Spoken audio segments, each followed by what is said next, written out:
안녕하세요. 저는 50대 아줌마입니다. 정말 세월이 빨라요.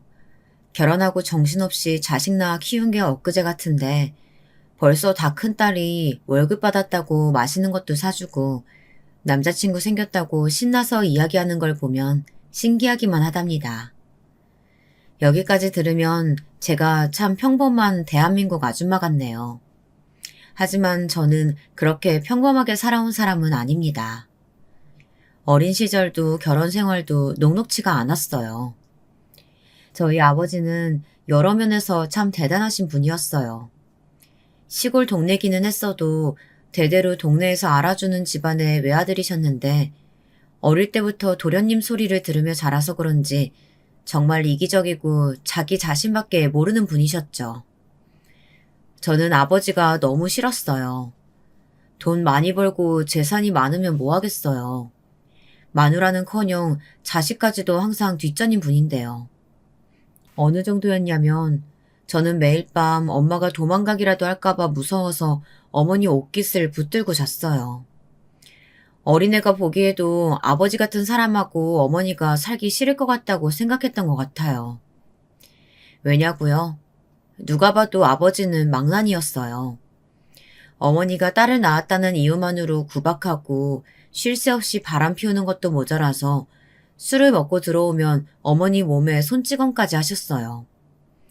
딸인 제가 보는 앞에서도 말이죠. 그랬으니 제가 자는 사이 엄마가 도망가기라도 할까봐 불안하고 무서웠던 것 같아요. 엄마 없이 아버지 같은 인간이랑 단둘이 살고 싶지는 않았거든요. 그런데 어느 날부턴가 아버지의 태도가 달라졌습니다. 바로 제게 동생이 생겼거든요. 떡두꺼비 같은 남자 동생이요. 저와 15살이나 차이가 나는 동생이었습니다. 아버지는 40을 훌쩍 넘기고 본 아들이 그렇게 예쁜지 동생을 볼 때마다 어쩔 줄 몰라 하셨습니다.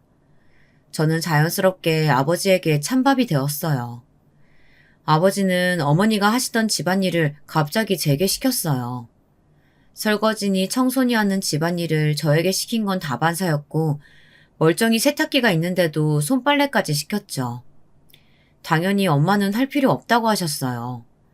하지만 아버지는 대놓고 저를 구박하고 미워하셨습니다.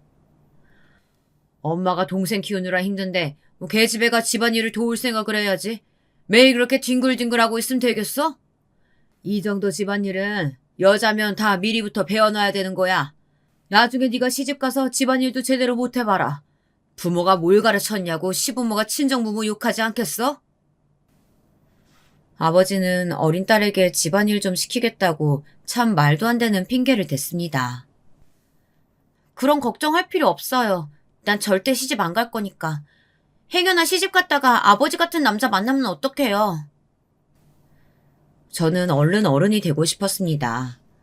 하루라도 빨리 아버지에게서 벗어나고 싶었거든요. 이년 말하는 것 좀 봐. 그렇게 아버지가 싫으면 이 집에 왜 붙어 있어? 괜히 밥축 내지 말고 당장 나가! 아버지는 제가 말대꾸를 할 때마다 어지간히 구박하셨어요. 저는 겉으로만 큰 소리 칠 줄 알았지 사실 애잖아요. 정말로 아버지가 저를 집에서 쫓아내기라도 할까봐 속으로는 무서웠습니다. 그런데 아버지는 제게 해도 해도 너무했어요. 동생이 커갈수록 더 하셨죠. 50이 넘은 지금까지도 생생하게 기억나는 일이 있습니다. 동생이 새돌이 넘었을 때쯤이었어요. 어머니가 잠깐 장을 보러 간 사이 낮잠을 자는 동생과 함께 있었습니다. 어머니는 금방 올 테니 만약 동생이 깨면 잠시만 놀아주고 있으라고 하셨어요. 저는 자는 동생이 귀여워서 옆에 함께 누워 있었습니다. 그런데 그때 아버지께서 현관문을 세게 닫고 들어오셨어요. 소리가 얼마나 큰지 곤히 자던 동생이 놀라서 몸을 벌떡 일으키다가 서랍에 머리를 쾅 찧었습니다. 동생은 머리를 부여잡고 시끄럽게 울었어요. 그 순간 저는 동생을 달래려고 안아 올리려고 하는데 아버지께서 갑자기 버럭 소리를 질렀어요. 그리고는 동생을 획 뺏어가셨습니다. 이년이? 너 아무도 없다고 지금 네 동생 때린 거지? 이 조그만 게 어디 때릴 때가 있다고 때려? 아이고, 지 엄마 앞에서는 착한 척 하더니만 네가 동생만 예쁨 받는다고 셈이 났구나. 때리기는 누가 때렸다고 그래요. 아버지가 시끄럽게 들어와서 애가 놀라서 부딪혔잖아요. 이거 아주 쓸모가 없다니까. 너 한 번만 더 우리 3대 독자 울리면 내가 가만히 안 둘 거니까 각오해. 그때 서러움은 도무지 말로 다 표현이 안 됩니다. 아들이라는 게 그렇게 대단한 걸까요? 아니면 아버지는 그냥 저라는 아이가 미우셨던 걸까요? 그날 일로 어린 마음에 얼마나 상처를 받았는지, 그전까지는 그렇게 제가 동생을 예뻐했었는데 그날 이후로는 동생도 더는 귀엽지가 않더라고요. 동생을 볼 때마다 그날 일이 떠올라서요. 그렇게 시간이 흘러 저는 고등학교 졸업을 얼마 남기지 않고 있었습니다. 어느 날 집에 손님 한 분이 오셨어요. 여기가 우리 딸이에요. 얘가 저를 닮아서 키도 크고 인물이 아주 좋다니까요. 저는 아버지가 갑자기 왜 저러시나 했습니다. 한 번도 제 앞에서는 저런 말을 한 적이 없었거든요. 그런데 다 이유가 있었습니다. 아예 작정하고 저를 집에서 내쫓을 생각이셨던 거예요. 그렇네요. 인물도 곱고 아주 은순해 보이는 게 맏며느리감으로 너무 좋겠어요. 알고 보니 집에 온 손님은 동네에서 유명한 중매쟁이였어요. 이 집 저 집 다니면서 조건을 맞춰 혼담을 주고받고 다니는 그런 아줌마였죠. 저는 아버지가 정말 저를 두고 이야기하는 게 맞는지 다시 한번 똑똑히 들었습니다. 그런데 정말 저를 가지고 하는 말이 맞았어요. 저는 너무 당황했습니다. 아버지가 저를 대학에 보내줄 거라는 기대도 안 했지만 그렇다고 성인이 되자마자 저를 결혼시키려고 할 줄은 꿈에도 몰랐거든요. 여보, 요즘 세상이 어느 때인데 이제 고등학교 막 졸업한 애를 가지고 시집은 무슨 시집이에요. 우리 딸 머리도 좋고 공부도 곧잘 하는데 당연히 대학도 가고 좋은 직장 취직도 해야죠. 계집애가 대학은 무슨 대학이야. 괜히 대학물 먹었다가 헛바람 들어서 반란 까지면 당신이 책임질 거야? 볼 거라고는 내 딸이라는 거 말고는 아무것도 없는데 한 살이라도 어릴 때 보내야 그나마 돈이라도 좀 있는 집에 시집 보낼 거 아니야. 그게 말이 돼요? 우리 딸내미가 뭐가 부족하다 그래요? 이 멍청한 사람아. 이게 다 우리 3대 독자 생각해서 그러는 거 아니야. 딸은 시집 가면 그만이니 하루라도 빨리 치워버려야 나중에 내 재산 다 우리 아들한테 줄 거 아니야. 괜히 거추장스럽게 딸년이 시집도 안 가고 우리 아들 옆에 붙어서 재산이라도 욕심내봐. 그 꼴을 내가 어떻게 봐? 당신 진짜 해도 해도 너무하네요. 은주도 준석이도 다 똑같은 우리 자식인데 왜 그렇게 차별을 해요? 제가 방에서 듣고 있는지도 모르고 아버지는 아무 말이나 막 하셨어요. 어머니는 어떻게든 제 결혼만은 막아보려고 하셨지만 소용이 없었습니다. 아버지는 이미 저를 시집 보내겠다고 작정을 하셨거든요. 그때 알았죠. 아버지의 머릿속엔 아들 말고 저는 아예 없다는 걸요. 저는 당연히 결혼하고 싶지 않았습니다. 하지만 저의 의견 같은 건 애초에 중요하지 않았어요. 동네에는 저희 아버지와 사돈이 되고 싶어서 줄을 선 사람들이 많았어요. 아버지 사생활이나 인성이 안 좋은 걸 동네 사람들 대부분이 알았지만 워낙 대대로 집안에 돈이 많으니 어떻게든 연을 닿아보려는 사람들이 있었죠. 결혼 이야기가 나오자마자 쉬지 않고 선을 봤어요. 말 그대로 도살장에 끌려가는 소처럼 매일같이 남자들을 만나고 다녔습니다. 어머니는 그런 저를 안쓰러워하셨지만 아버지의 고집을 이길 수는 없었어요. 아버지는 제가 선을 보고 와도 난리였어요. 그렇게 선을 보는데도 왜 저와 결혼하겠다고 나서는 남자가 없냐면서 성을 내셨죠. 제가 선자리에서 어떻게 하길래 그 많은 남자 중에 제가 좋다는 남자가 하나도 없을 수 있냐고 소리를 지르셨어요. 제가 언제 결혼하고 싶다고 했어요? 저 이제 20살이에요. 왜 내쫓지 못해서 안달이냐고요. 그럼 내가 언제까지 너처럼 쓸모없는 애 먹이고 재우면서까지 데리고 살아야 하냐? 여보, 제발 그만 좀 해요. 그게 자식한테 할 소리예요? 당신이 이렇게 무르게 구니까 저게 선자리에 가서 적극적으로 하지를 않은 거 아니야. 뒤늦게 아들 키우느라 아주 등골이 휘는데 전원이라도 빨리 치워버려야 될 거 아니야. 저는 서럽고 속상한 마음에 도망치듯 결혼해버렸습니다. 아버지에게 모진 소리를 들었던 그날 이후 바로 다음 선자리에서 만난 남자와 말이죠. 맞선 보고 난 뒤 딱 3번 데이트하고 바로 결혼했습니다.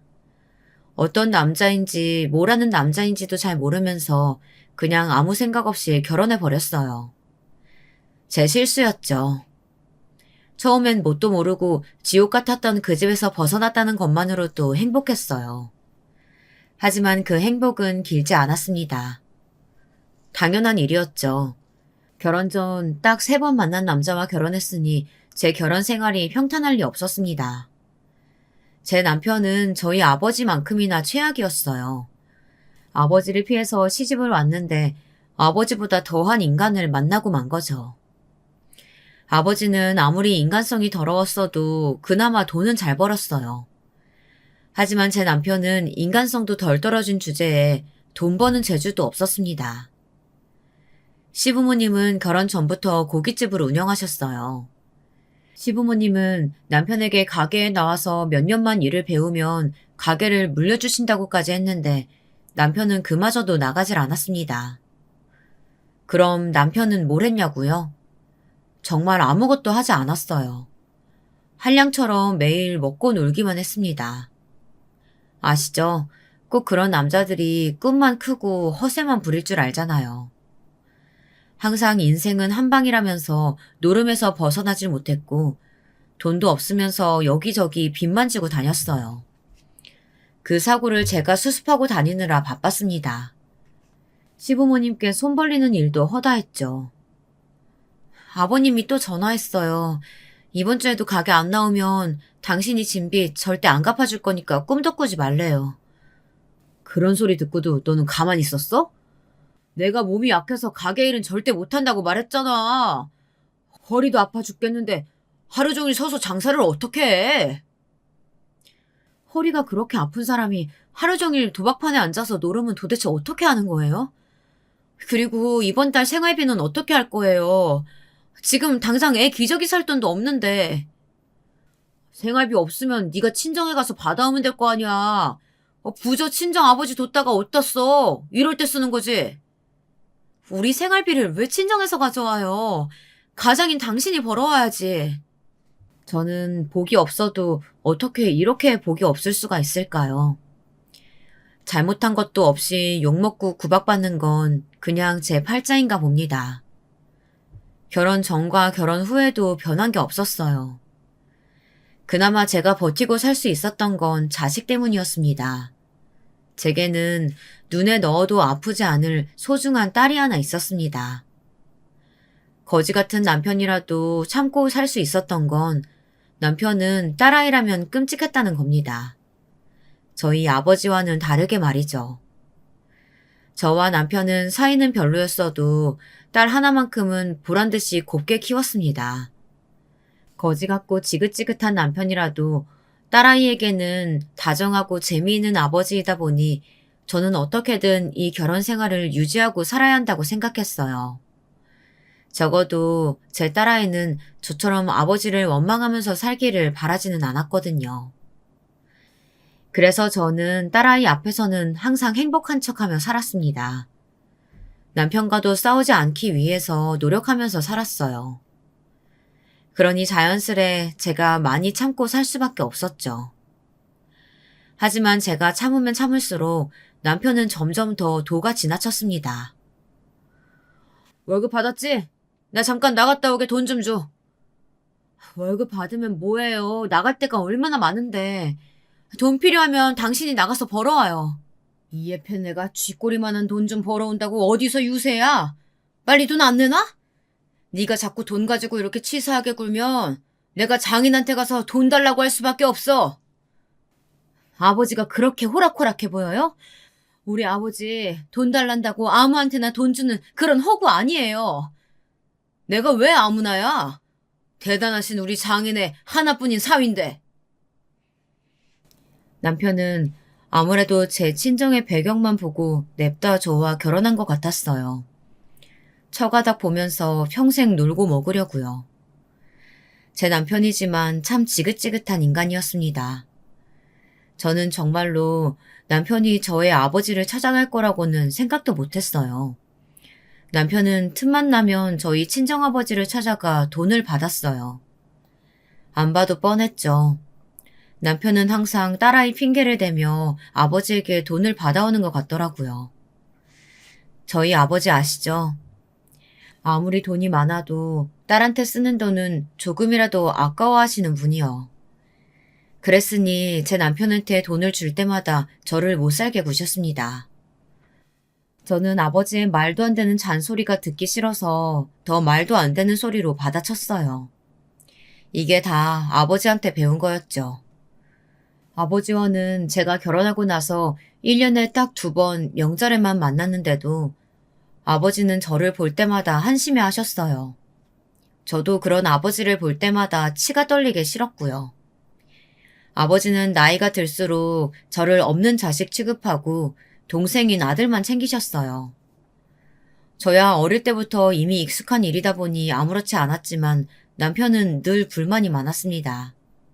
아버지가 운영하시던 건설회사에서 동네의 오래된 시장 재개발을 맡으셨어요. 저는 그 소식도 남편에게 들어서 처음 알았습니다. 그 일을 동생인 준석이가 맡아서 하기로 했다고요. 장인어른 너무하신 거 아니야?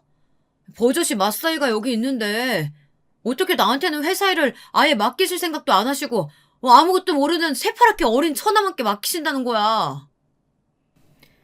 남편은 시부모님 고깃집 일에는 관심도 없으면서 엄한 저희 아버지 회사 일에 관심이 많았습니다. 가만 보면 머리가 참 나쁜 사람인 것 같아요.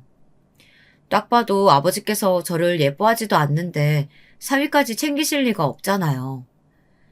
아버지가 남편에게 회사 일을 맡길 거라고 기대하는 게 어이가 없었습니다. 준석이는 아버지 일 배운다고 대학도 그쪽으로 전공했잖아요. 아버지가 믿고 맡기시는 게 당연하죠. 뭐야? 당신 지금 나 대학 안 나왔다고 무시하는 거야? 내가 이래봬도 이 동네에 아는 사람이 얼마나 많은데 내가 장인어른 회사에 들어가기만 하면 무조건 능력 인정받는다니까? 당신은 어떻게 된 게 마누라라는 여자가 남편 내조를 이렇게 못하냐? 당장 장인어른한테나 회사에서 일 좀 배우게 해달라고 말해봐. 남편은 되지도 않는 억지를 부렸습니다. 그럴 때마다 저는 난감했어요. 아버지께서 제 부탁 같은 걸 들어줄 리가 없었고 그 귀하디 귀한 하나뿐인 아들 말고 제 남편을 데려다 일을 가르칠 일은 절대 없었죠. 제 남편이 조금이나마 가능성이 있는 사람이라면 또 모르겠습니다. 그럼 제가 자존심을 좀 굽히고 정말 아버지에게 부탁했을지도 몰라요. 하지만 제 남편이라는 인간은 도저히 어디 내놓기가 부끄럽다 보니 제가 아버지에게 남편 일을 부탁한다는 건 상상도 할 수 없었죠. 역시나 제 남편은 구제불능이었습니다. 어쩌다 이런 인간을 만나게 됐을까요? 제가 분명히 기대하지 말고 얌전히 있으라고 했는데 이 인간은 참지 못하고 또 아버지를 찾아갔더군요. 제 앞에서 이야기한 것처럼 이 집의 맞사이인데 왜 기회를 주지 않냐고 아버지에게 따져 물었나 봐요. 가만히 계실 아버지가 아니었습니다. 연락도 없이 앞에 나타난 사위가 마음에 들 리가 없었죠. 거기다가 대고 남편은 계속 우겼나 봐요. 꼭 재개발 일을 전담하는 게 아니더라도 아버지의 회사에서 일하고 싶다고요. 내가 지금까지 사돈을 봐서 참고 있었는데 이서방, 네가 아주 겁이 없구나. 어디 감히 내 아들 자리를 욕심내? 장인어른, 제가 감히 처남 자리를 넘보는 게 아니고요. 그냥 저도 제대로 된 일을 좀 배워보고 싶어서. 제대로 된 일? 자네한테는 사돈네 고깃집 일이 딱이야. 괜히 능력도 안 되는 주제에 욕심 부리면서 남의 회사 기웃거리지 말고 썩 꺼져! 저는 태어나 처음으로 아버지가 잘했다고 생각했습니다. 남편처럼 노력은 안 하면서 뭐든지 날로 먹으려는 인간은 한번 제대로 당해야 했어요. 그런데 그 불똥이 괜히 저에게 떨어졌습니다. 그날 저녁 술에 잔뜩 취해 들어온 남편이 다짜고짜 제게 소리를 지르고 막말을 퍼부었어요. 이게 다 니년 때문이잖아. 니년이 못나고 장인한테 예쁨 못 받으니까 내가 무시당하는 거 아니야. 에이, 내가 어쩌다 저런 년을 만나서 이 지경 이 꼴을 당하는지. 남편은 술만 들어갔다 하면 2년 전년 듣기 싫은 소리를 해댔습니다. 저는 당시에 한참 사춘기였던 딸아이가 자다가 듣기라도 할까봐 항상 숨을 죽이고 남편을 재우려고 노력했어요. 할 줄 아는 거라곤 돈 쓰는 거랑 노름밖에 없는 거 아버지가 다 아는데 당신을 회사에 쓰실 리가 있어? 제발 정신 좀 차려. 그래도 아버지에게 된통 한번 당하고 나서는 남편도 아버지 회사 일을 조금 포기하는 듯 싶었습니다. 그런데 그게 아니었더군요. 내내 기회를 엿보고 있었던 거였어요. 그날은 남편의 생일이었습니다. 저희 친정어머니께서 하나뿐인 사위에게 생일상을 차려주겠다며 친정으로 초대를 하셨어요. 저는 아버지를 만날 생각에 초조하고 긴장되는 마음으로 친정에 갔습니다. 어머니는 정말 농담이 아니라 상다리가 휘어지게 상을 차리셨더군요. 저는 어머니에게 뭘 고생스럽게 이렇게 많이 차렸느냐고 했어요. 너 시집 보내고 지금까지 엄마가 터울 많이 지는 막둥이 동생 키운다는 핑계로 너한테도 신경 못 쓰고 하나뿐인 사회한테도 너무 소홀했어. 지금부터라도 매년 생일은 챙겨줄 테니까 필요한 거 있으면 언제든 얘기해. 어머니는 언제나 제게 미안하다는 말을 달고 사셨어요. 늦게 낳은 동생으로 인해 제가 아버지에게 구박받고 미움받는 게 어머니는 자신의 잘못이라고 생각하셨거든요. 그럴 때마다 저는 어머니 때문이 아니라 아버지가 못난 탓이라고 이야기했지만 제 말에도 어머니의 마음은 편하지 않으셨나 봐요. 그때였습니다. 눈치 없는 남편이 또 말도 안 되는 소리를 짓거렸어요. 장모님, 그러면 제 생일 기념으로 꼭 받고 싶은 선물이 하나 있는데요. 해주실 수 있어요? 어머니는 당연히 사이가 원하는 거라면 뭐든 들어주시겠다고 했어요. 저는 이 인간이 또 무슨 소리를 하려는 건가 싶어 불안했습니다. 그런데 역시나 제 남편이지만 답이 없는 인간이었습니다. 도무지 머릿속에 무슨 생각을 하면서 사는 건지 모르겠더군요. 장모님께서 장인어른께 회사에 자리 하나 만들어 달라고 좀 얘기 좀 해주세요. 제가 아무리 말씀드려도 들어주시질 않으세요. 어머니는 약간 당황하셔서 아버지에게 사위 자리 하나 만들어주는 게 뭐가 힘든 일이냐고 웃으면서 이야기하셨죠. 그 순간 아버지는 잔뜩 날이 선 눈빛으로 저와 남편을 번갈아 바라보셨습니다. 이서방, 자네 머리 안 좋은 줄은 내가 진작 알고 있었지만 이 정도로 아둔한 사람인 줄은 몰랐네. 내가 분명 자네한테 알아듣게 말하지 않았어? 내 회사는 무조건 내 아들한테 물려줄 거라고. 여보, 가족끼리 왜 그런 소리라고 그래요? 사위랑 아들이랑 같이 서로 도우면서 일하면 더 좋죠. 맞습니다, 장모님. 당신이 사업에 대해 뭘 알아? 내가 사람 보는 눈 하나는 정확한 사람이야. 이서방은 절대 남 위에서 희생하면서 일할 관상이 아니야. 남의 거 뺏지 않으면 다행이지. 그날 남편은 집에 돌아오는 내내 딸이 있는데도 제 앞에서 아버지 욕을 해댔습니다. 남의 관상 가지고 떠들 정도로 저희 아버지 관상도 좋지 않다나요. 그제야 남편도 아버지 회사에 대해 마음을 접은 것 같아 그나마 다행이다 싶었습니다. 그렇게 시간은 흘러갔습니다. 저희 아버지는 독하고 못돼서 천년만년 사실 줄 알았어요. 그런데 그런 아버지가 돌아가셨습니다. 그렇게 욕심 많으셨던 양반이 죽을 때는 아무것도 없이 빈손으로 떠나시는 걸 보니 사람 목숨이라는 게 참 허망하더군요. 아버지가 돌아가신 이후 많은 것들이 변했어요. 제 동생은 갑자기 공부하겠다며 어머니를 남겨두고 유학길에 올랐습니다. 저는 어머니가 안쓰러웠어요. 저도 저지만 어머니의 인생도 참 불쌍하다 싶었거든요. 저는 어머니를 자주 들여다보지는 못했어요. 어머니도 언젠가부터 제가 오는 걸 반기지 않으시더라고요.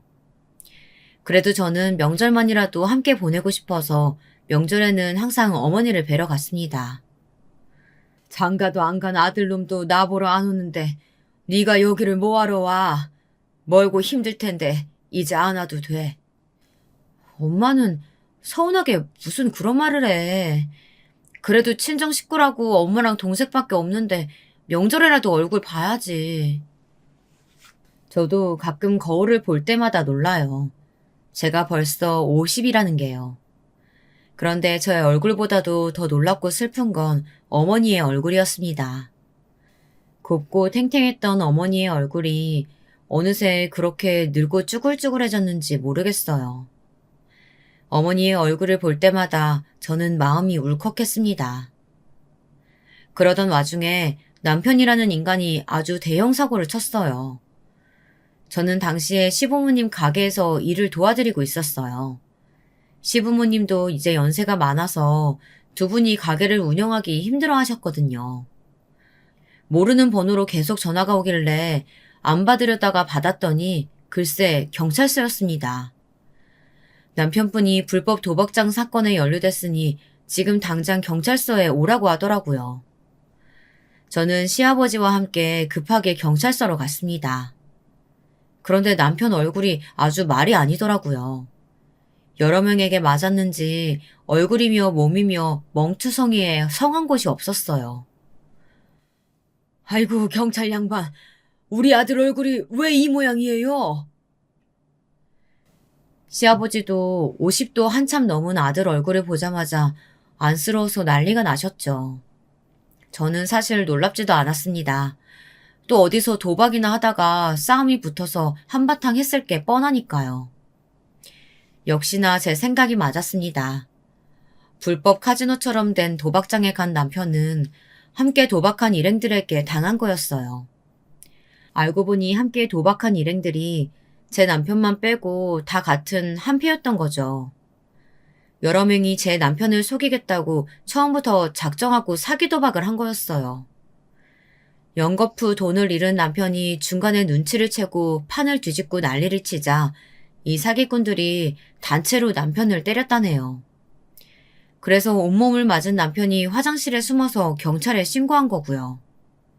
현장에 출동한 경찰들은 싸움도 싸움이었지만 현장 자체가 판돈이 오고 간 불법 도박장이었기 때문에 바로 현장에 있던 일행들을 다 잡아온 거라네요.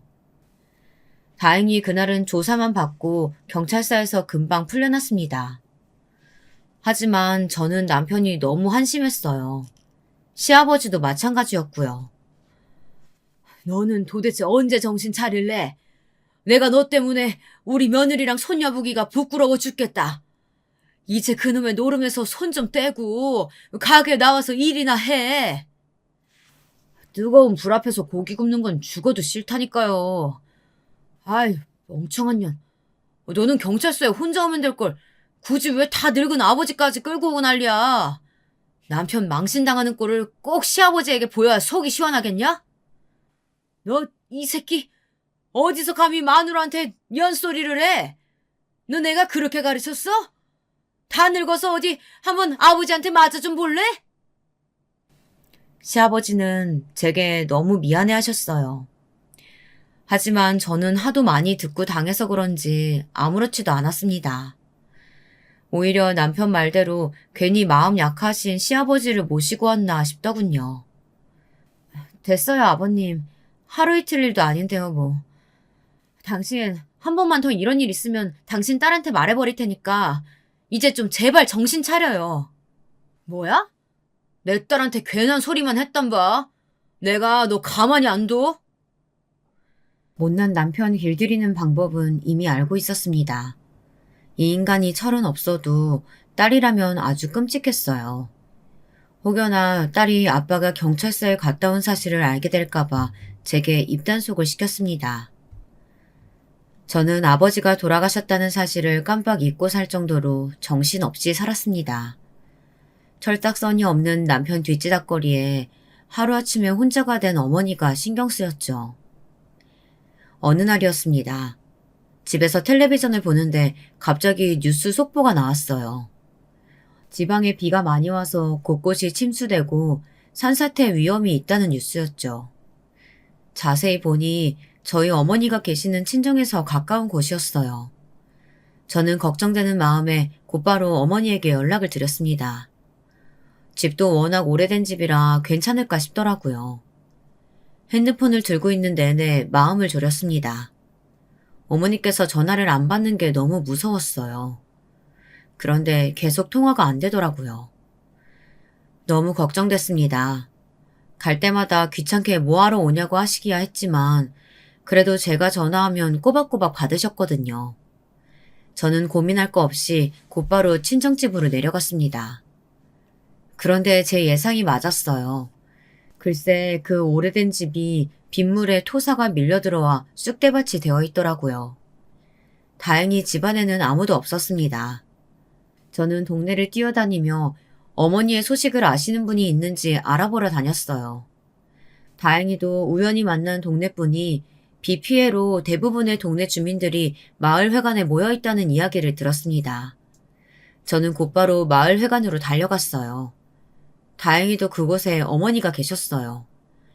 저는 어머니를 보자마자 하마터면 눈물을 쏟을 뻔했습니다. 이 난리가 났는데 한시라도 빨리 자식들한테 전화를 해야지. 왜 이런데 이러고 있어요? 아이고, 다들 바쁜데 뭐하러 연락해. 바쁘기는 뭐가 바빠요. 하나밖에 없는 어머니가 이 지경인데 바빠도 와야지. 내가 부모라고 너한테 해준 게 뭐가 있다고 염치 없게 신세를 져.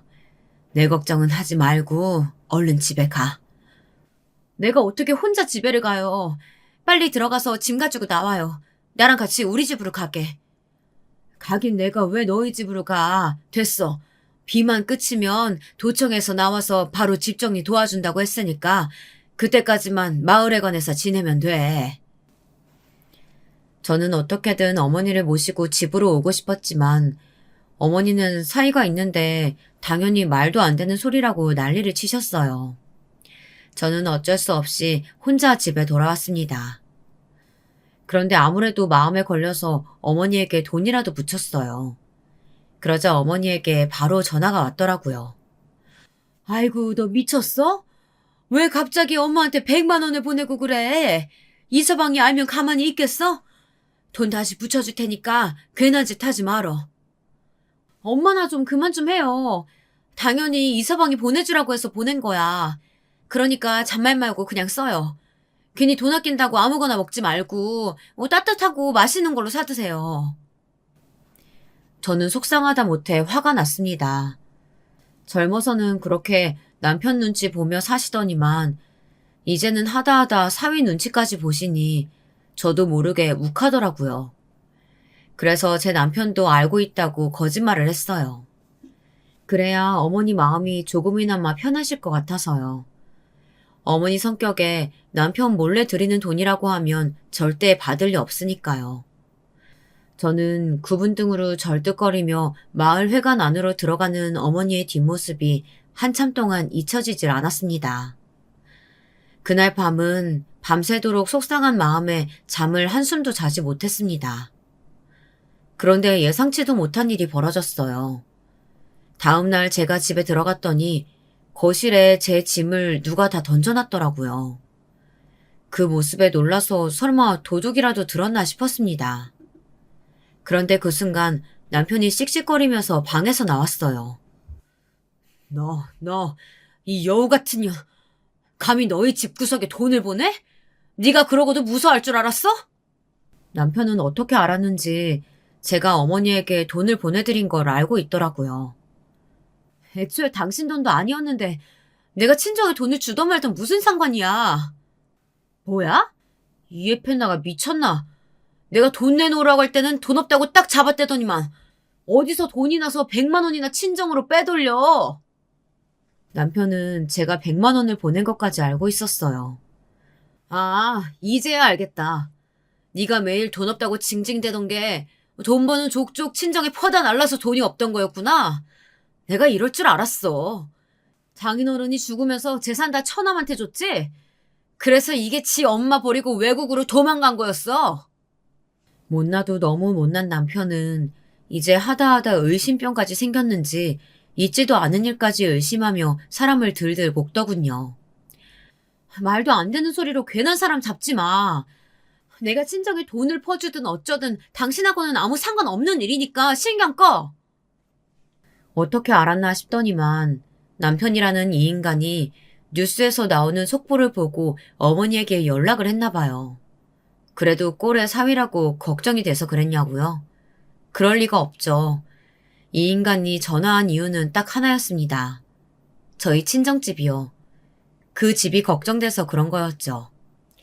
아버지가 죽고 그나마 남은 재산이 그 집뿐이라고 생각했거든요. 그런데 거기다가 대고 어머니는 돈을 받은 게 미안하다고 고맙다고 인사치레를 하셨나 봐요. 제가 사위가 주라고 했다고 거짓말을 했으니 어머니는 진짜 사위가 100만 원이나 보낸 줄 알고 말이죠. 으이그 멍청한 년. 장인은 너 딸이라고 자식 취급도 안 해서 있는 재산 다 네 남동생한테 줬다는데 너는 뭐가 좋다고 장모님 뒤치다거리까지 하고 있냐? 그 집은 비와서 다 망가진 거 아니야? 다른 재산은 몰라도 장모님 돌아가시면 그 집이라도 받아내야 할 거 아니야. 남편은 또 시작이었습니다. 아버지가 살아계실 때는 아버지에게 잘해야 재산이라도 남겨주실까 싶어 그 앞에서는 찍소리도 못하더니만 아버지가 돌아가시고 나서부터는 저를 매번 저런 식으로 무시했어요. 그리고 어머니가 홀로 살고 계시는 그 집을 자꾸만 노리고 있었죠. 어머니 사시는 집은 당연히 어머니 집인데 받아내긴 뭘 받아내. 설사 내가 물려받는다고 해도 그건 내 집이지 당신하고는 상관없으니까 신경 쓰지 마. 당신 아버지 집이면 당연히 내 집이지. 장인 살아계실 때 내가 얼마나 잘했어. 그리고 너 같은 거 지금까지 데리고 살아줬으면 감사한 줄 알아야지. 어디서 큰 소리야, 큰 소리는. 남편은 애초에 양심이라는 게 없는 사람 같았습니다. 결혼해서 지금까지 한 번도 돈이라고는 벌어본 적도 없고 남편 노릇, 사위 노릇 한 번 한 적 없으면서 어디서 감히 재산 이야기를 꺼내나 싶더군요. 당연히 이 인간이 좋아서 지금까지 참고 산 게 아니에요. 눈에 넣어도 아프지 않을 제 딸아이를 생각하고 저희 어머니를 생각해서 참고 있었던 거죠. 딸도 딸이었지만 저희 친정 어머니께서는 제가 일찍 시집간 거에 대해 항상 마음의 짐처럼 생각하셨어요. 하고 싶은 것도 많을 나이에 아버지의 성화에 못 이겨 잘 알지도 못하는 남자와 결혼했으니까요. 그때 아버지를 말리지 못한 거에 대한 죄책감이 어머니는 계속 있으셨던 것 같더라고요. 어머니는 제가 결혼한 이후 매일 물으셨어요. 남편과 사이는 좋은지, 시부모님은 잘해주시는지 말이죠. 그럴 때마다 저는 남편과 사이도 너무 좋고 시부모님도 잘해주신다고 할 수밖에 없었습니다. 어머니에게 걱정을 끼치고 싶진 않았으니까요. 그래서 저는 잘 사는 모습을 보여드리고 싶었어요. 그래서 저는 항상 괜찮다고 선의의 거짓말을 하곤 했습니다. 제가 돈을 보내놓고 사위가 보낸 거라고 하기도 하고 명절날 친정에 가지 않겠다고 버티는 남편을 대신해 저 혼자 딸아이를 데리고 가기도 했고요. 그럴 때마다 항상 시댁 고깃집이 바빠서 그런 거라고 둘러댔습니다. 남편이 지긋지긋할 때마다 마음을 다잡고 또 다잡았어요. 딸내미 시집이라도 보낼 때까지만 참자, 어머니를 생각해서 참자 이렇게요. 그런데 더는 안 되겠더군요. 저는 아주 오래전부터 준비해뒀던 서류 봉투를 서랍장에서 꺼내왔습니다. 남편은 보자마자 이게 뭐냐고 소리부터 지르더니 봉투를 열었어요. 봉투 안에는 제가 작성해둔 이혼 서류가 들어있었습니다. 남편은 예상대로 코웃음을 쳤어요. 쇼하고 있네. 이혼해도 내가 먼저 하면 했지. 어디서 네 주제에 이딴 걸 나한테 들이대? 죽고 싶어? 그때였습니다. 이제 남편이라고 부르기도 싫을 이 망할 놈의 인간이 제 멱살을 잡고 흔들어대더니만 갑자기 짝소리 나게 제 뺨을 때렸습니다. 제 남편이 개망난이라는 건 아주 오래전에 이미 알았습니다. 하지만 지금까지 제 몸에 손을 댄 적은 없었어요. 만약 그랬다면 당연히 딸이 있어도 어머니가 속상해 하시더라도 헤어졌을 거예요. 저희 아버지가 어머니에게 그러는 모습을 하도 봐서 그런 행동에는 아주 치가 떨리거든요. 절대 참아줄 수 없었어요. 그런데 결국은 이 인간이 제 앞에서 바닥까지 드러내더군요. 당신 지금 내 얼굴에 손댄 거야? 이 행동 책임질 수 있어? 책임은 무슨. 너같이 버릇없고 멍청한 년은 맞아야 정신을 차린다니까? 이게 어디서 눈을 부라려? 한 대 더 맞아야 정신 차리지? 저는 남편을 세게 밀어버렸습니다. 남편은 바닥에 꼬꾸라졌어요. 그리고는 저는 바로 그 자리에서 시어머니에게 전화를 했습니다. 남편은 자기가 저지른 일이 얼마나 큰일인지도 모르고 적반하장으로 굴고 있었어요. 아주 뻔뻔하게 제게 뭐 하는 거냐고, 어디다 전화하는 거냐고 묻더라고요. 저는 남편을 철저히 무시하고 전화를 받은 시어머니에게 소리쳤습니다. 어머니, 지금 당장 가게 빼세요. 저 어머니 아들하고 지금 이 순간부터 1분 1초도 같이 못 사니까 아들 새끼도 지금 당장 데리고 가시고요. 이게 무슨 일이냐고요? 사실 제가 남편에게 말하지 않은 것이 있었어요. 저희 시부모님이 하도 부탁하셔서 남편에게 말을 하지는 못했지만 지금 시부모님이 운영하시는 고깃집은 저희 아버지 건물, 아니 이제는 제 명의로 된 건물이에요. 저희 아버지가 돌아가시기 직전에 시댁에 사정이 좀 있었어요. 시부모님 가게에서 일하던 직원 하나가 시아버지 이름을 도용해서 가게를 팔아버리고 돈을 가로채 도망가버린 사고가 있었습니다. 당시 시부모님은 너무 억울해서 경찰서며 변호사 사무실이며 돌아다니느라 정신이 없으셨죠. 저도 마찬가지였고요. 그때 남편은 뭘 하고 있었냐고요. 한심하게도 매일같이 노름에 빠져 허우적거리고 있었습니다. 그때 도와주신 게 저희 아버지였어요. 고깃집 문을 닫기 바로 직전에 가게를 아버지가 가지고 있던 건물로 이전해 주셨어요. 돈 한 푼 받지 않고요. 그 이후에도 세도 거의 받지 않다시피 해서 다시 가게를 일으킬 수 있게 해주셨습니다. 그리고 아버지가 돌아가실 때쯤 저에게 그 건물을 증여해 주셨어요. 저 같은 건 자식으로 생각도 안 하시던 아버지가 어떻게 그럴 수 있었냐고요. 사실은 제가 말하지 않은 것이 하나 더 있었습니다. 아버지가 돌아가신 이유에 대해서요. 애틋했던 저와 어머니의 사이가 전과 다르게 멀어지게 된 이유도 바로 그 이유에서였습니다. 어머니가 저를 볼 낯이 없다며 내내 저를 외면하며 사신 이유도 마찬가지고요. 아버지께서는 간암 말기셨어요. 뒤늦게 발견해서 수술 말고는 방법이 없었죠. 병원에서는 가족들 모두가 검사를 받아야 한다고 해서 검사를 받으러 갔는데 이상하게도 어머니께서 준석이는 절대 안 된다고 난리를 치셨어요. 그때 저는 처음으로 어머니에게 서운했습니다. 저는 당연히 검사했는데 준석이는 아무 이유도 없이 무조건 안 된다고 하셨으니까요. 그런데 저희 아버지 아시죠? 세상에서 가장 이기적이고 자기밖에 모르는 노인네예요.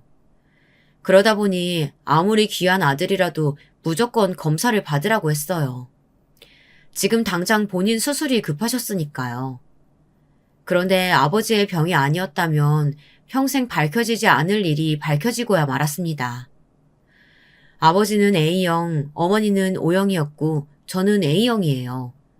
그런데 제 동생 준석이가 B형이었습니다. 어머니는 어떻게든 그 사실을 덮으려고 하셨던 것 같아요.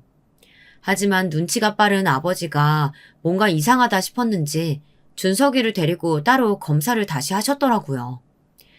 혈액형뿐만이 아니라 아예 유전자 검사까지 말이죠. 평생을 누구보다 아끼고 귀하게 여겼던 아들이 아버지 자식이 아니었던 거예요. 그 충격의 여파는 어마어마했습니다. 아버지는 어머니와 동생을 쫓아내겠다고 난리를 치셨어요. 천박해도 이런 천박한 년이 있나? 네가 감히 나를 능멸하고 배신해놓고 마치 아무 일 없었던 것처럼 가증스럽게 내 옆에 붙어 있었어? 이 더러운 년. 지금 당장 저 거지 같은 네 새끼 데리고 썩 나가! 아버지 왜 그러세요? 저예요. 아버지 하나밖에 없는 준석이요. 저 버리지 마세요. 아버지 제발요. 아버지는 피도 눈물도 없는 분이었습니다. 그렇게 평생을 곁에 끼고 예뻐서 어쩔 줄 모르던 아들을 단번에 내쳐버렸습니다. 그래도 30년 가까이 키워온 자식인데 자신의 핏줄이 아니라는 이유를 알자마자 얼굴도 한번 보지 않으시고 내쫓아 버렸어요. 더 놀라웠던 건 그러던 와중에도 아버지는 곧바로 재산 정리부터 하셨습니다. 그 폭풍 속에서 혜택을 받은 건 본의 아니게 제가 됐어요. 집과 건물, 땅까지 싹 다 아버지는 제게 물려주겠다 유언장을 쓰셨어요. 당시에 제 간이 아버지의 간과 가장 잘 맞아서 제가 아버지에게 간 이식을 해드려야 하는 상황이었거든요. 아버지는 난생 처음 저에게 잘해주셨어요. 은주야, 나한테는 너밖에 없어. 내 딸 은주, 내가 진작 너한테 잘해줬어야 했는데 이 못난 애비가 미안하구나. 제발 용서해다오. 저는 아이러니했습니다. 지금까지 제 팔자가 이 모양 이 꼴인 건 분명 아버지 탓이었어요. 어릴 때부터 저를 가장 힘들게 한 것도 아버지였고 지금까지 저를 힘들게 하는 남편을 만나게 한 것도 아버지였으니까요. 그런데 아버지가 가장 치욕스러운 배신을 당하고 죽음의 문턱에 선 순간 아버지에게 가장 필요로 한 게 저라는 사실이 정말이지 기가 막혔습니다. 인생이란 정말 한 치 앞도 모르는 거더군요. 이런 난리가 이어지던 와중에 아버지는 수술도 받지 못하신 채 병원에서 돌아가시고 말았습니다. 저는 정말이지 너무 허망해서 마음이 이상했습니다. 눈물이 날 줄 몰랐는데 장례식장에서 눈물이 펑펑 쏟아지긴 하더군요. 핏줄이란 참 이상했어요. 물론 아버지를 평생 미워했지만 이런 식으로 돌아가시길 바란 적은 한 번도 없었으니까요. 당시에 자세한 사실을 남편이 알게 되면 안 된다고 생각했어요. 제가 평생 제 동생이라고 생각했던 아이가 의붓 동생이라는 사실도 당연히 말하지 않았고 아버지가 제게 모든 재산을 남겼다는 사실도 말하지 않았어요. 그 사실을 알면 절대 가만히 있을 사람이 아니니까요. 딸아이가 시집갈 때까지만 참고 살자 싶었습니다. 그리고 조금 시원했던 게 나름 남편에게 복수하고 있다는 쾌감이 들었어요. 그리고 아버지에게 제대로 된 사과도 받지 못한 상태에서 어쩌다 재산 좀 받았다고 해서 지금 당장 그 돈으로 잘 먹고 잘 살면 하늘에서 아버지가 당신을 제가 다 용서했다고 착각하실까봐 그 돈은 쓰고 싶지 않더라고요. 저는 오랫동안 가족들을 속인 어머니보다 아버지를 더 용서하지 못하고 있으니까요. 그렇게 해서 제가 시부모님이 운영하신 가게의 건물주가 됐던 거예요. 예상대로 남편은 난리가 났습니다. 제 앞으로 재산이 그 정도로 많을 줄은 당연히 상상도 못했으니까요. 남편은 멍청해도 너무 멍청했습니다. 바로 조금 전에 제 뺨을 날릴 땐 언제고 금세 태세 전환을 하더니 바닥에 무릎까지 꿇었어요. 제가 지금 와서 싹싹 빌면 마음을 바꿀 줄 알았나 봅니다. 아주 손이 발이 되게 빌더군요. 여보, 우리가 지금까지 자식 낳고 산 세월이 몇 년인데 서운하게 왜 그래? 내가 지금까지 당신한테 실수한 거 너무 미안해. 내가 다 잘못했어. 아까 내가 때린 것도 너무 아팠지. 내가 앞으로 당신 옆에서 평생 사죄하는 마음으로 잘할게. 내가 당신 건물 관리도 잘할 테니까 걱정하지 마. 개소리 하고 있네. 내가 당신한테 그딴 말 같지도 않은 소리 듣겠다고 시어머니한테 전화까지 했겠어? 나 진심이야. 지금 당장 가게 빼고 안 나가면 강제로 뺄 거니까 알아서들 해. 지금까지 제가 마음이 약해도 너무 약했습니다. 남편이 너무 미워서 하루에도 몇 번씩 시부모님에게 나가라고 소리치고 싶었지만 시부모님 사정 뻔히 다 아는데 매몰차게 그럴 수는 없었어요. 제 딸아이의 할머니이자 할아버지이기도 하니까요. 그런데 이제 정말 제게도 한계가 왔는지 더는 참아줄 수가 없네요. 저는 그날 바로 남편을 집에서 내쫓아버리고 부동산의 가게를 임대로 내놔버렸어요. 사실 지금까지 제대로 된 임대료나 보증금을 받고 가게를 빌려준 것도 아니었기 때문에 언제 내보내도 상관없었어요. 저는 그날 이후로 시부모님의 전화도 남편의 전화도 당연히 받지 않았습니다. 그리고 변호사를 통해 합의 이혼 서류를 보냈어요.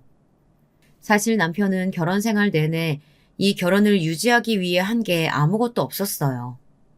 그래서 이혼은 생각보다 간단했습니다. 지금까지 제가 왜 망설였나 싶을 정도로요. 자식은 이미 성인이니 양육권도 문제 없었고 재산도 다 저희 아버지 명의의 재산이었기 때문에 모두 다 제 것이었습니다. 남편이 소송을 제기할 수도 있다는 가능성을 생각하고 있었지만 남편이 그 정도로 멍청하지는 않았는지 아직까지는 잠잠합니다. 사실 딸아이가 남편에게 액션을 하나 취하기는 했더라고요. 아빠, 만약에 엄마랑 조용히 합의 이혼 안 해주면 나중에 나 시집갈 때 결혼식장에 아예 못 올 줄 알아. 못난 인간이 그래도 자식이라면 끔찍해서 무섭기는 했나 보더라고요. 저는 이혼을 하고 나니 너무 편안했습니다. 평생 가슴 한구석이 꾹 막힌 것 같았는데 속이 다 뻥 뚫린 것 같았습니다. 더는 지금까지처럼 살고 싶지 않았어요. 딸아이도 성인이고 저도 모두에게 할 만큼 했어요. 이제는 불쌍한 저에게 보답을 좀 해주고 싶었습니다. 아버지가 너무 싫어서 아버지의 돈으로 편하게 살고 싶지 않았지만 지금은 제게도 그럴 자격이 있다고 생각이 듭니다. 그날 이후 어떻게 됐냐고요? 저는 곧바로 고향으로 내려가 수해 복구 작업부터 도왔어요. 어머니는 그러는 와중에도 제 눈치만 보셨어요. 제가 하는 대로 지켜만 보고 계셨죠. 제 눈에는 어머니가 안쓰럽기만 했습니다. 동생은 아버지가 돌아가시기 전 본인의 출생의 비밀에 대해 알자마자 어머니를 원망하며 유학을 핑계로 집을 나가버렸어요. 벌써 몇 년째 연락이 되질 않습니다. 어머니가 다른 남자와의 사이에서 동생이 생겨 나왔다는 게 저는 지금까지도 믿기질 않아요. 어머니처럼 소심하고 약한 분이 어떻게 그런 대범한 일을 저질렀을까 싶거든요. 하지만 같은 여자로서 이해는 합니다. 아버지 같은 사람과 산다는 게 쉽지 않다는 걸 누구보다 제가 가장 잘 아니까요. 어머니는 지금까지 저와 동생에게 항상 미안한 마음으로 사셨어요. 저는 제게 어머니를 미워하고 원망할 자격이 없다고 생각해요. 저는 어느 때보다 지금이 어머니가 가장 필요했으니까요. 저는 아버지가 남겨주신 땅에 새로 집을 짓고 있습니다. 저와 그리고 어머니, 제 딸아이까지 3대가 함께 살 집을 짓고 있어요. 언젠가 딸아이에게 사랑하는 사람이 생기면 언제든 떠날 수 있고 제 동생이 언제든 이 집으로 돌아오겠다고 하면 언제든 환영해 줄 수 있는 그런 아늑한 집을 지을 생각이에요. 그게 제가 아버지와 전 남편에게 할 수 있는 복수라면 복수였습니다. 저는 어느 때보다 지금이 행복합니다. 여러분도 언제나 자신이 원하는 방향으로 길을 잡고 가다 보면 마음의 행복이 찾아오실 거라고 생각합니다. 제 기나긴 이야기 들어주셔서 다시 한번 감사드립니다.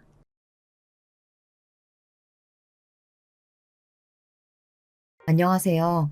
저는 30대 남자입니다. 이제 고작 30년 넘게 살았지만 저는 누구보다도 산전수전, 공준전까지 겪었다고 해도 과언이 아닐 정도로 파란만장하게 살아왔습니다. 그런데 지금까지 겪은 일은 예고편에 불과할 만큼 최근에 너무도 말도 안 되는 일을 당해서 이렇게 사연까지 보내게 됐습니다. 너무 억울하고 속이 뒤집혀서 누구에게 속 시원히 말이라도 해야 이 답답한 마음이 조금이나마 진정될 것 같아서요. 저는 아무것도 없는 집에 태어나 홀로 자수성가했습니다. 20대를 공부만 하느라 너무 치열하게 살았기 때문에 30대에는 다른 거 하나 바라는 거 없이 남들처럼 평범하게만 살고 싶었어요. 평범하게 사는 게 뭐냐고요? 제가 생각하는 평범한 삶이란 안정적인 직업을 가지고 내 집에서 내가 사랑하는 아내와 아이와 함께 오순도순 함께 사는 것이었어요. 평생 그것만 바라보며 쉬지 않고 달려왔거든요. 그런데 저는 애초에 평범한 삶을 살 수 없는 운명을 타고난 사람인가 싶을 정도로 제 인생은 마음대로 되는 게 하나도 없었습니다. 왜 그렇게 비관적이냐고요? 아마 여러분도 제 이야기를 들으시면 어쩜 인생이 꼬여도 그렇게 꼬였을까 싶으실 거예요. 먼저 제가 어느 정도 없는 집에서 태어났냐면 저희 부모님은 아예 집이 없었어요. 월세나 전세라서 집이 없는 게 아니라 정말 집이라는 게 없었습니다. 사실 저희 부모님도 처음부터 가난했던 건 아니었어요. 아주 어릴 때는 그래도 큰 집은 아니었어도 세 식구가 살 정도의 집도 있었고 차도 있었던 걸로 기억해요. 그런데 제가 초등학생 때 아버지께서 하시던 사업이 쫄딱 망해버렸어요. 그 바람에 정말 세간살이 하나 없이 세 식구가 거리로 쫓겨났습니다. 빚쟁이들이 집에 들이닥쳐서 돈 되는 건 다 가지고 나갔거든요. 지금 당장 갚아야 할 빚도 많았고 세 식구 입에 풀칠이라도 해야 했으니 아버지와 어머니는 여기저기 돈을 벌러 다니셨어요. 그러다 보니 저를 맡길 곳이 없어서 급한 대로 저를 고모네 집에 보내셨습니다. 그때부터였던 것 같아요. 단란했던 저희 세 식구가 망가지기 시작한 건 말이죠. 사실 고모도 저를 돌봐줄 수 있는 상황은 아니었어요. 고모도 결혼한 지 1년도 채 되지 않은 새댁이었거든요. 고모도 처음엔 며칠만 저를 봐주면 되는 줄 알았을 거예요. 아버지도 고모에게 그렇게 이야기를 하고 저를 맡기셨으니까요. 그런데 생각보다 고모네 집에 오래 있었어요. 초등학교 때 고모 집에 들어가서 중학교 졸업할 때까지 그 집에서 살았으니 5, 6년은 고모 신세를 졌죠. 그때 저는 평생 먹을 눈칫밥을 다 먹은 것 같아요. 고모는 어떻게든 제 앞에서는 티를 안 내려고 하셨지만 고모부는 시간이 갈수록 제가 그 집에 있는 게 불편하셨는지 싫은 티를 팍팍 내셨어요. 밤만 되면 고모와 고모부가 다투시는 소리가 났어요. 제가 자는 줄 알고 고모부도 하신 소리겠지만 저는 항상 방에서 이불을 얼굴까지 감싸고 안에서 혼자 듣고 있었습니다. 저는 원래도 조용한 성격이었기 때문에 평소에도 고모나 고모부 눈에 거슬리는 행동은 하지 않으려고 부단히도 노력했어요.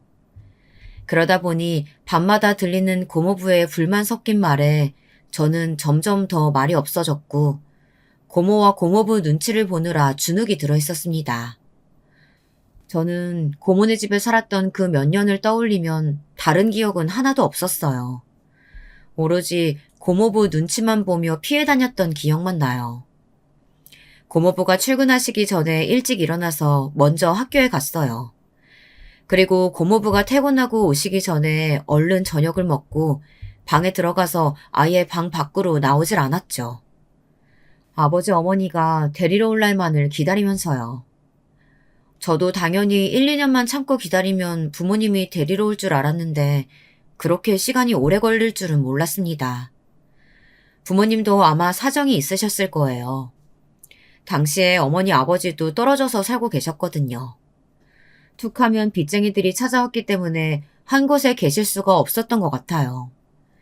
심지어 빚쟁이들이 어떻게 알았는지 고모네 집까지 찾아와서 아버지가 어디 계신지 물었던 적도 있었어요. 그래서 그랬는지 아버지는 본인이 어디에 있는지를 저나 고모에게도 이야기해주지 않으셨습니다.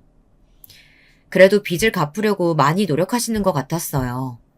돈을 버는 족족 밀린 빚과 이자부터 해결하느라 아버지는 옷도 한 벌 못 사 입으시는지 만날 때마다 같은 옷에 같은 신발이었습니다. 그 모습을 볼 때마다 너무 속상했어요.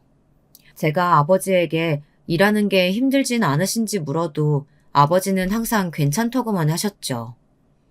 당시에 아버지는 집안 곳곳을 다니면서 공사 현장 일을 하셨고 어머니는 옷 만드는 미신 공장에서 숙식을 해결하며 일한다고 들었습니다. 부모님은 한 달에 한 번 정도 고모댁에 저를 보러 오셨는데요. 그럴 때면 제게 맛있는 것도 사주고 옷도 사주고 하셨어요. 부모님이 오시면 저야 당연히 좋으면서도 고모부 눈치가 보였어요. 저희 어머니가 좀 눈치가 없으신 편이었거든요. 우리 아들 못 본 사이에 왜 이렇게 말랐어? 혹시 고모랑 고모부가 눈치 주니? 왜 이렇게 홀쭉해? 어머니는 고모와 고모부가 있는 앞에서도 아랑곳하지 않고 이야기를 하셨어요. 저를 볼 때마다 말랐다면서 고모가 밥을 안 주는 거 아니냐라는 말부터 시작해서 고모부가 구박하는 건 아닌지 항상 물으셨죠. 그럴 때마다 저는 민망해서 어쩔 줄 몰랐습니다. 당신은 애한테 무슨 그런 소리를 해. 내 동생이 조카 구박할 애로 보여? 그거야 모르는 거지. 우리가 돈 있을 때야 아가씨가 잘하는 척 했을지 몰라도 이제는 당신 쫄딱 망했는데 우리한테 뭐하러 잘하겠어. 그렇게 걱정되면 당신이 진호 데리고 가서 살아. 그럴 거 아니면 부탁하는 처지에 괜한 소리 말고 밥이나 먹어. 아버지 사업이 망하기 전에도 부모님 사이는 좋지 않았어요.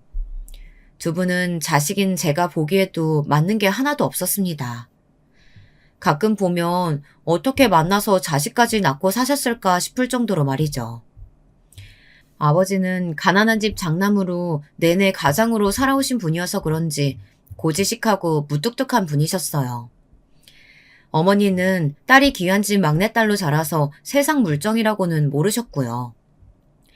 어머니 말에 의하면 아버지가 사업하는 사장님이라는 소리만 듣고 솔깃해서 시집을 왔다고 하더라고요.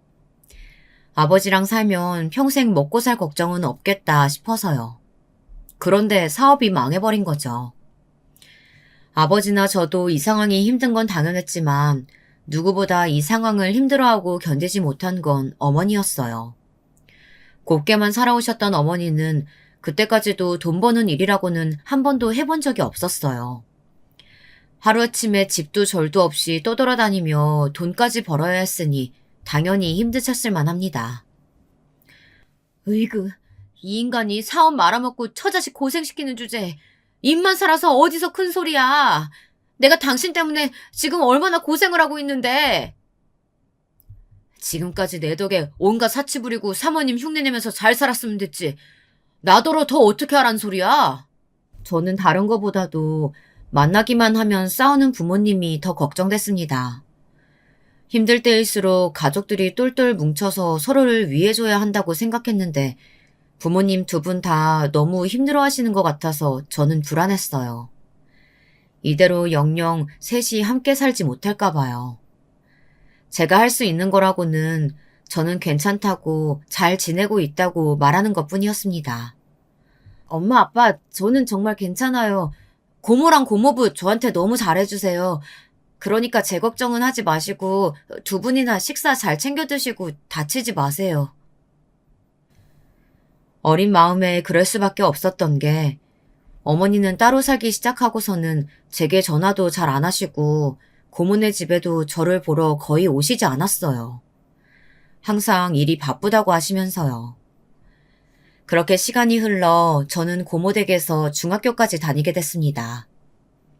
저는 이러다 정말 계속 고모네 집에 얹혀 살아야 하는 거 아닌가 싶어 불안하고 걱정이 됐습니다. 그런데 제가 고모 집에서 나오게 된 결정적인 사건이 있었습니다. 그 당시에 고모에게 어린 딸이 있었어요. 제 사촌동생이었죠. 저는 사촌동생이 태어나는 것부터 기는 거, 걸음마 하는 것까지 바로 곁에서 다 봤습니다. 고모가 바쁠 때는 제가 분유도 먹이고 기저귀도 갈면서 업어서 키웠어요. 고모도 고모부보다 제가 더 애를 잘 본다고 칭찬하실 정도로 애 키우는데 소질이 있었습니다. 고모부는 여전히 저를 눈엣가시로 여겼지만 저는 괜찮았습니다. 눈칫밥도 몇 년 먹으니 적응이 되긴 되더라고요. 사실 조카를 몇 년이나 데리고 산다는 게 쉬운 일은 아니잖아요. 저는 항상 감사하는 마음이었기 때문에 고모부가 제게 무슨 말을 해도 다 참을 수 있었습니다. 사촌동생을 돌보는 건 하나도 힘들지 않았어요. 제가 사촌동생을 봐줄 수 있어서 오히려 다행이라고 생각했습니다. 제가 고모 신세를 진 게 몇 년인데 이 정도는 충분히 할 수 있는 일이라고 생각했죠. 동생 밥 좀 먹이고 재워준다고 해서 제가 지금까지 받은 걸 다 갚을 수 있는 건 아니겠지만 그래도 조금이나마 제 마음에 지고 있던 짐이 덜어지는 것 같았어요. 그런데 하필이면 그날 밤 사촌동생이 열이 오르더니 보채더군요. 저는 냉장고에서 해열제를 찾아 먹이고 밤새 업고 있었습니다. 아무래도 고모부가 한 말이 신경 쓰여서요. 괜히 제가 보는데 동생이 울어서 주변에서 민원이라도 들어오면 고모부에게 한 소리 들을 것 같아 울리지 않으려고 애썼습니다. 가는 날이 장날이라고 하나요? 그날 갑자기 아버지가 고모 집에 오셨어요. 일 때문에 근처에 오셨다가 일 끝나고 제가 생각나서 군고구마를 잔뜩 사서 오셨더라고요. 아버지는 제 모습을 보자마자 얼굴이 차갑게 굳어버렸어요. 그 늦은 시간에 제가 고모랑 고모부도 없이 혼자 아기를 업고 땀범벅으로 쩔쩔매고 있으니 당연한 일이었죠. 아버지는 얼굴이 새빨개지셔서는 지금 당장 아기를 내려놓으라고 소리를 지르셨습니다. 아버지 화내지 마세요. 제가 매일 애를 본 게 아니라요. 오늘만 고모가 상가집에 가셔야 해서 잠깐 봐주는 거예요.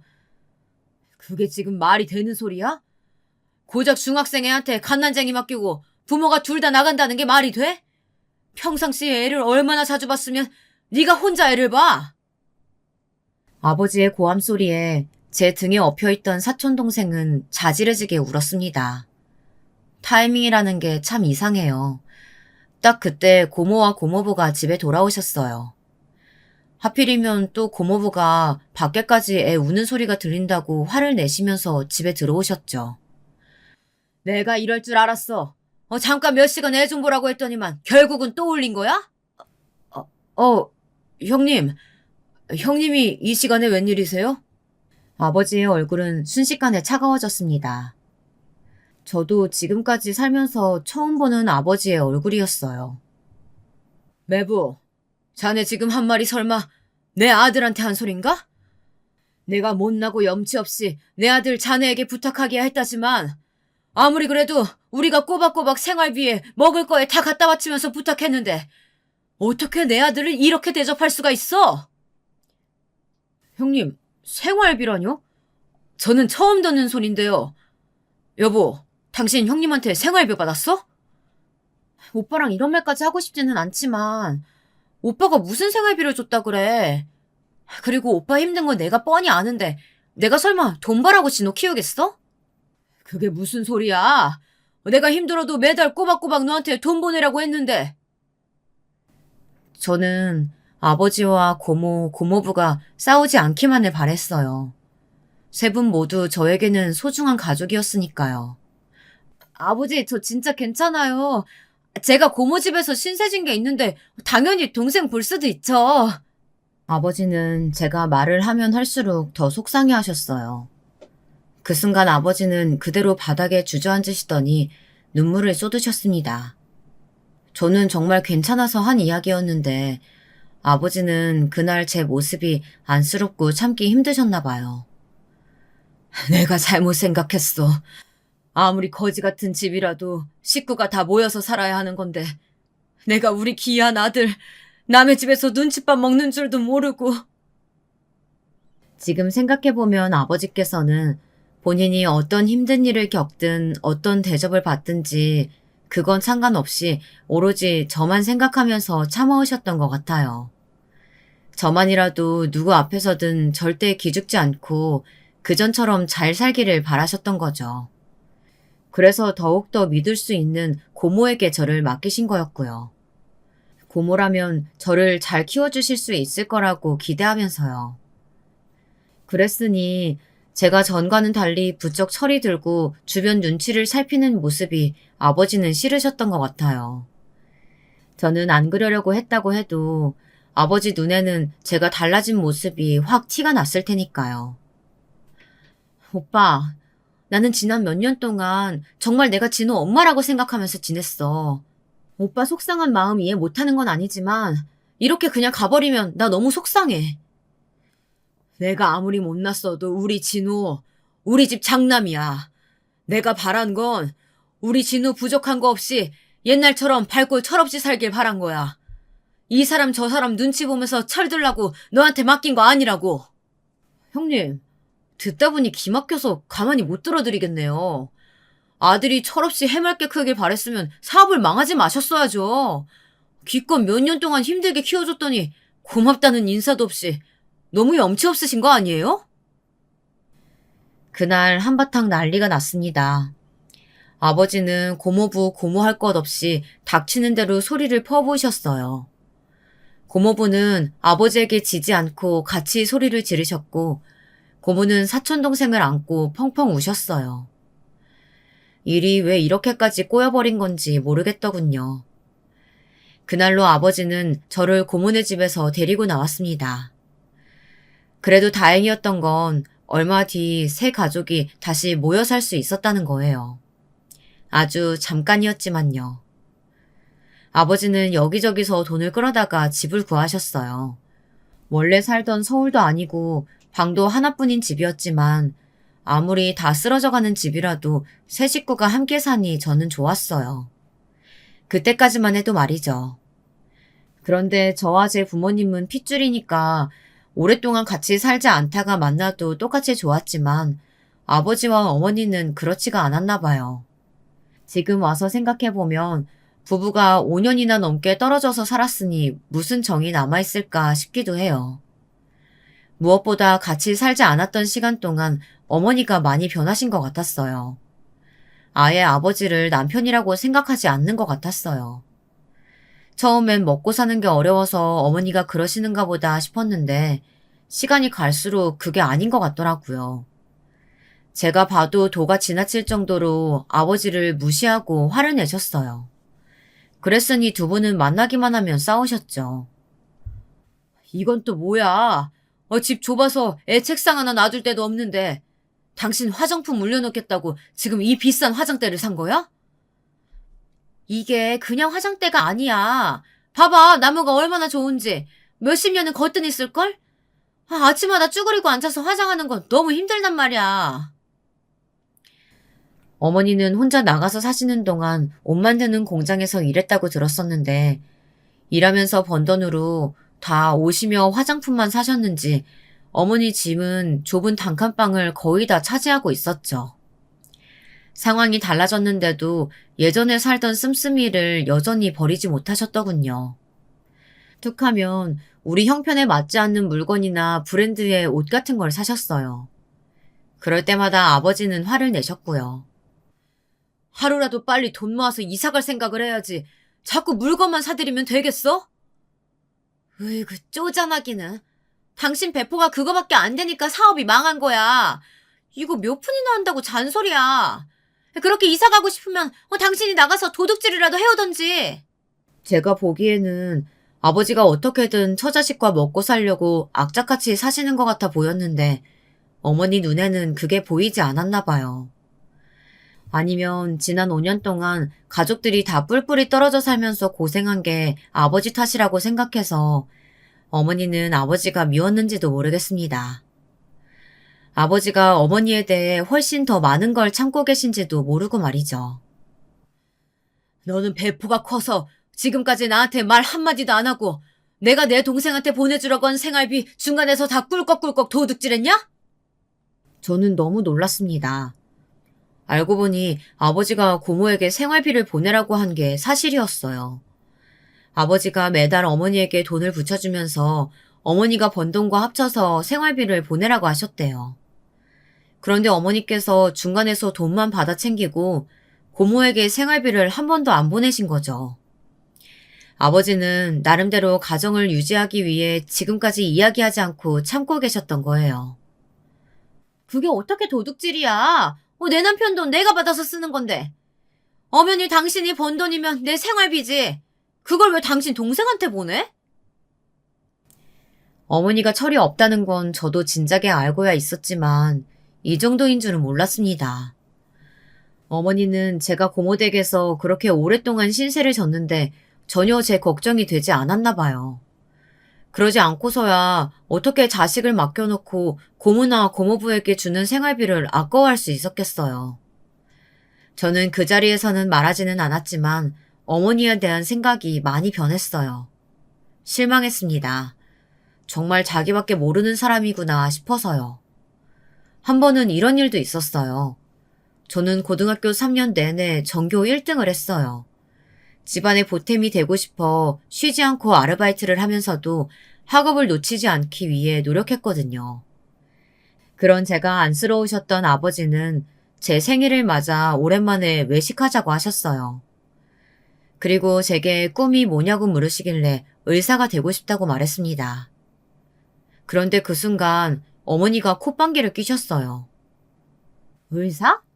너는 전교 1등이라면서 그렇게 머리가 나빠서 어떡하니? 우리 형편의 의대를 어떻게 가? 애 앞에서 왜 초를 치고 난리야? 내가 우리 아들 무슨 수를 써서라도 의대 보낼 거니까 그런 걱정은 하지도 마. 제가 공부를 아무리 잘해도 아르바이트를 해서 돈을 벌어와도 이미 부모님의 사이는 틀어질 대로 틀어져 있었어요. 이미 균열이 생길 대로 생겼으니 언젠가 깨질지도 모른다고 저는 항상 생각하고 있었습니다. 생각보다 우려했던 일이 빠르게 찾아왔습니다. 저는 어머니와 아버지의 사이가 좋아지길 바랬어요. 그래서 어머니에게 잘하려고 노력했습니다. 제가 어머니에게 잘하면 잘할수록 어머니도 저를 봐서라도 아버지와 잘 지내려고 하시지 않을까 하는 기대가 있었거든요. 하지만 제가 너무 어리고 순진했던 거죠. 어머니는 제가 생각한 것보다 훨씬 더 책임감이라고는 없는 사람이었어요. 어머니가 대형 사고를 쳤어요. 그날의 기억은 제게 너무도 생생했습니다. 날씨며 제 옷차림이 어땠는지까지도 정확하게 기억하고 있어요.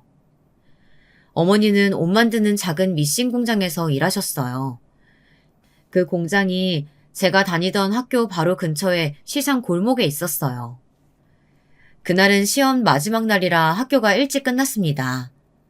배가 고파서 일부러 어머니가 일하시는 공장 근처로 갔죠.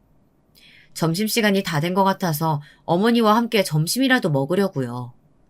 그리고 겸사겸사 시험 잘 봤다고 자랑하고 싶었거든요. 어머니야, 제가 공부 잘해봐야 우리 형편에 대학이라도 가겠냐고 하셨지만 저는 사실 아르바이트를 해서 모아놓은 돈이 좀 있었어요. 그 돈이면 그래도 한 학기 등록금 정도는 될 테니 제가 대학만 들어가면 열심히 일해서 어머니 일 안 하고 쉬게 해드리겠다고 이야기할 생각이었습니다. 그러니까 아버지와 싸우지 말고 조금만 기다려달라고요.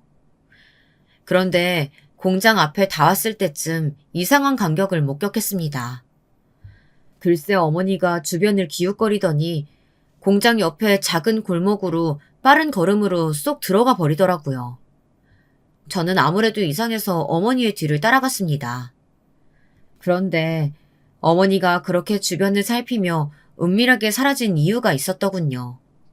잠시 뒤 웬 남자와 함께 시장 안에 있는 작은 모텔 건물로 들어갔습니다.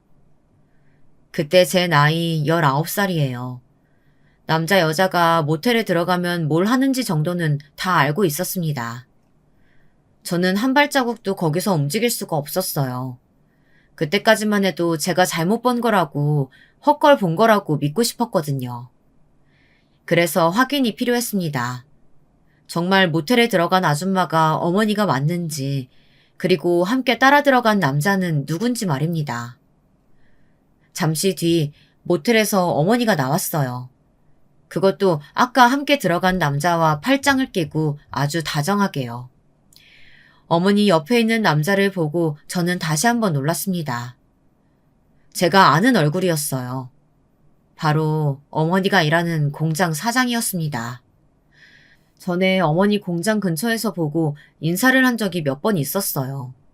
사장이라고 소개하면서 아저씨는 제게 용돈까지 줬거든요. 분명 저 남자도 유부남이었습니다. 제가 알기로는 제 또래의 딸도 하나 있다고 들었거든요.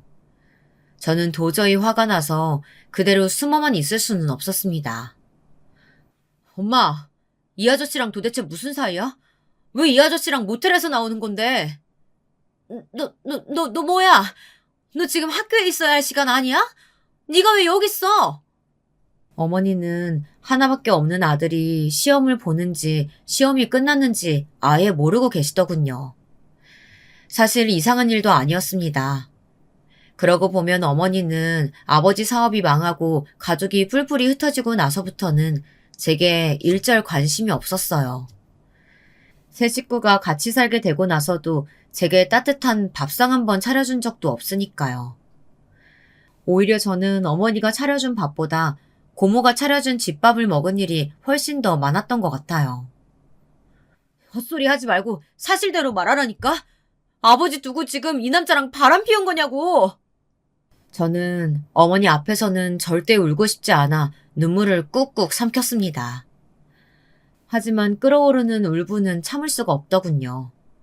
저는 아버지 얼굴이 자꾸만 떠오르면서 아버지가 너무 불쌍했어요. 지금까지 평생 처자식 먹여 살리겠다고 고생만 하시는 우리 아버지요. 아버지가 이 더운 땡볕 아래서 일하고 계시는 동안 어머니는 매일 저 재수없는 공장 사장, 아니 상간남과 만나면서 바람을 피우고 있었던 거예요. 제 어머니라는 사람은 저보다도 개념이 없었어요. 아들한테 이렇게 치욕스러운 모습을 들켜놓고도 뻔뻔하기만 했습니다.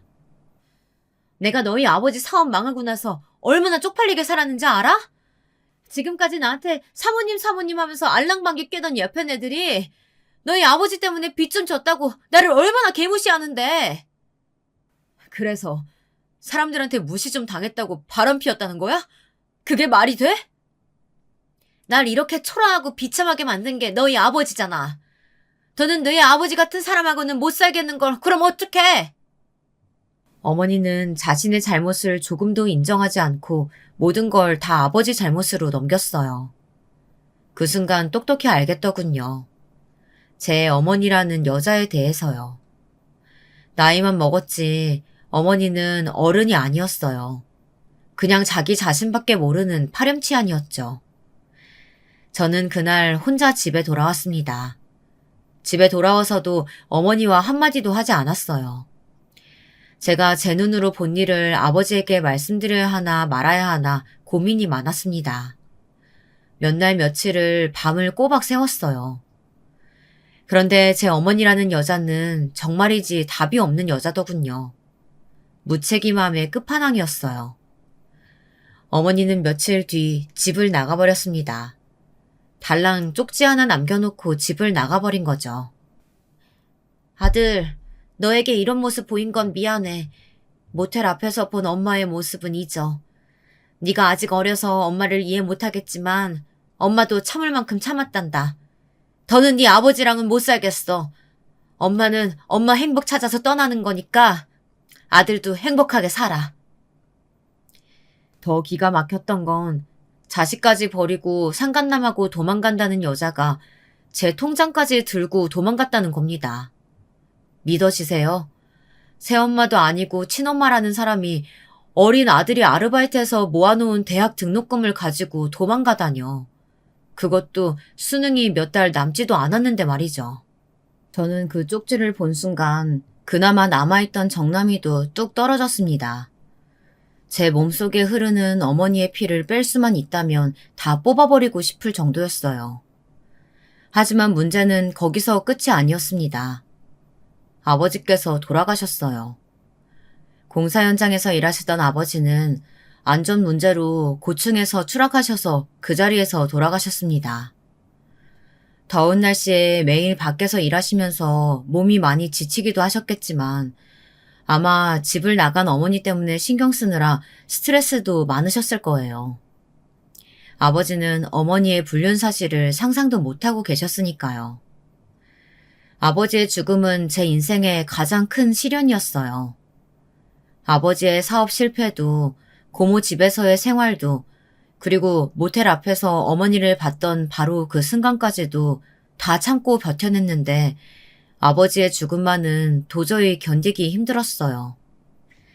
이대로 제 인생이 끝났다 싶을 정도로요. 저는 평생 회복이 되지 않을 아픔이라는 게 있다는 걸 그때 처음 알았습니다. 아버지가 다시 살아나서 제 앞에 나타나지 않는다면 이 아픔은 절대 끝나지 않을 것 같았어요. 저는 그래도 수능은 잘 봤습니다. 평소 보던 실력만큼 봤기 때문에 학교 선생님들께서는 제가 당연히 의대에 진학할 거라고 생각하셨어요. 물론 얼마 전까지만 해도 저도 꿈꾸던 일이었으니 당연했습니다. 하지만 몇 달 사이에 많은 게 변했어요. 제게 더는 꿈도 희망도 없었습니다. 그때 제게 가장 많은 위로가 되어준 분은 다름 아닌 고모였습니다. 고모는 아버지의 장례식장부터 해서 모든 과정을 다 도와주셨어요. 만약 고모가 없었다면 저는 아버지를 제대로 보내드릴 수 없었을 거예요. 그리고 가장 감사했던 부분은 다시 한번 저를 걷어주셨다는 겁니다. 아버지와 살던 집을 다 정리해서 제 짐을 고모댁으로 옮겨주었어요. 이제는 어린애도 아니고 고3이면 성인이나 다름없는데도 고모는 저를 외면하지 않으셨어요. 철없는 반항심에 오히려 제가 다 필요 없다고 계속 고모를 밀어냈는데도 고모는 저를 버리지 않으셨습니다. 고모에게 쑥스러워서 말은 못했지만 아마 그때 고모가 아니었다면 저는 이미 이 세상에서 사라져 버렸을지도 몰라요. 고모는 제가 다니던 학교까지 직접 찾아와서 선생님과 입시 상담도 해주셨어요. 그리고는 바로 제게 원서 작성부터 하게 하셨고요. 지금 생각하면 부끄럽지만 당시에 마음이 아주 된통 꼬여있던 저는 선생님께도 고모에게도 대학 갈 생각이 없다고 마구 우겼습니다. 대학에 가서는 뭐해요? 어차피 제 인생 이미 다 망했어요. 엄마는 날 버렸고 아버진 죽어버렸고 제가 무슨 수로 대학을 가요? 네 마음 고모가 다 헤아릴 수는 없지만 고모는 절대 너 이대로 주저앉게 두지 않아. 돈 때문에 그런 거면 걱정하지 마. 됐어요. 고모부 돈도 한 푼도 안 받을 거예요. 그때는 왜 그랬는지 누구의 도움도 받고 싶지 않았습니다. 괜한 자존심을 부렸어요. 내가 왜 널 도와줘? 너 돈 많아. 너랑 아빠랑 살던 집 보증금 뺀 거랑 너희 아버지 사고로 보험금 나온 거 고모가 10원 한 푼도 안 빼돌리고 다 네 통장에 넣어뒀어. 그 돈으로 대학도 가고 너 하고 싶은 거 다 해. 넌 그래도 돼. 그럴 자격 충분히 있어. 제가 그 돈으로 어떻게 대학을 가요? 아버지 목숨값으로 제가 어떻게 잘 먹고 잘 살 수가 있냐고요. 너희 아빠 몰라?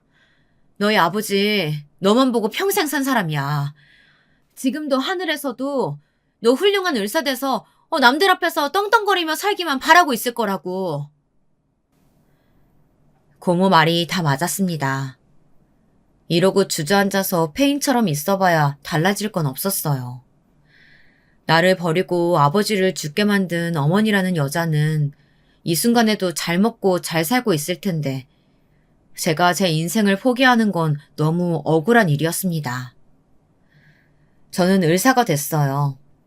아버지 목숨값으로 받은 보험금으로 공부해서 지금은 사람 살리는 외과 의사가 되었습니다. 공부도 공부고 돈도 돈이었지만 몇 년 동안 제 곁에서 고모가 고생을 많이 하셨어요.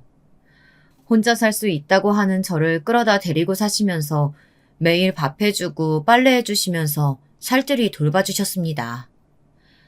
고모는 아무래도 제가 혼자 있으면 나쁜 생각이라도 할까봐 걱정되셨던 것 같아요. 너 의사 됐다고 이 고모부 모른 척하면 안 된다? 이 고모부가 지금까지 너 눈치 준 게 아니라 다 너 잘 되라고 강하게 키운 거야. 알지? 으이그.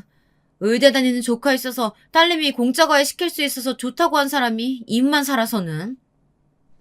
고모와 고모부는 여전하셨어요. 티격태격 하면서도 서로를 많이 아끼셨죠. 저는 어느새 그 분위기에 자연스레 스며들었습니다.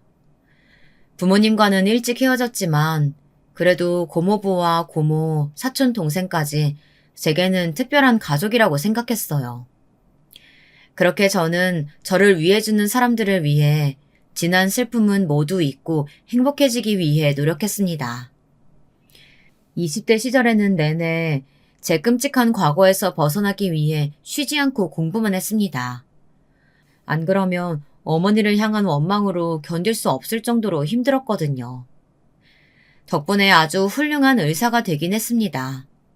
의사가 된 이후로는 조금 더 안정적인 삶을 위해 처음 말씀드렸던 것처럼 좋은 여자를 만나 화목한 가정을 꾸리고 행복해지고 싶었습니다. 고모처럼 다정하고 가정밖에 모르는 여자를 만나고 싶었어요. 제가 그런 이야기를 할 때마다 고모는 굉장히 부끄러워하셨습니다. 에이, 우리 조카는 나보다 훨씬 더 좋은 여자 만나야지. 우리 조카는 충분히 그럴 자격 있어.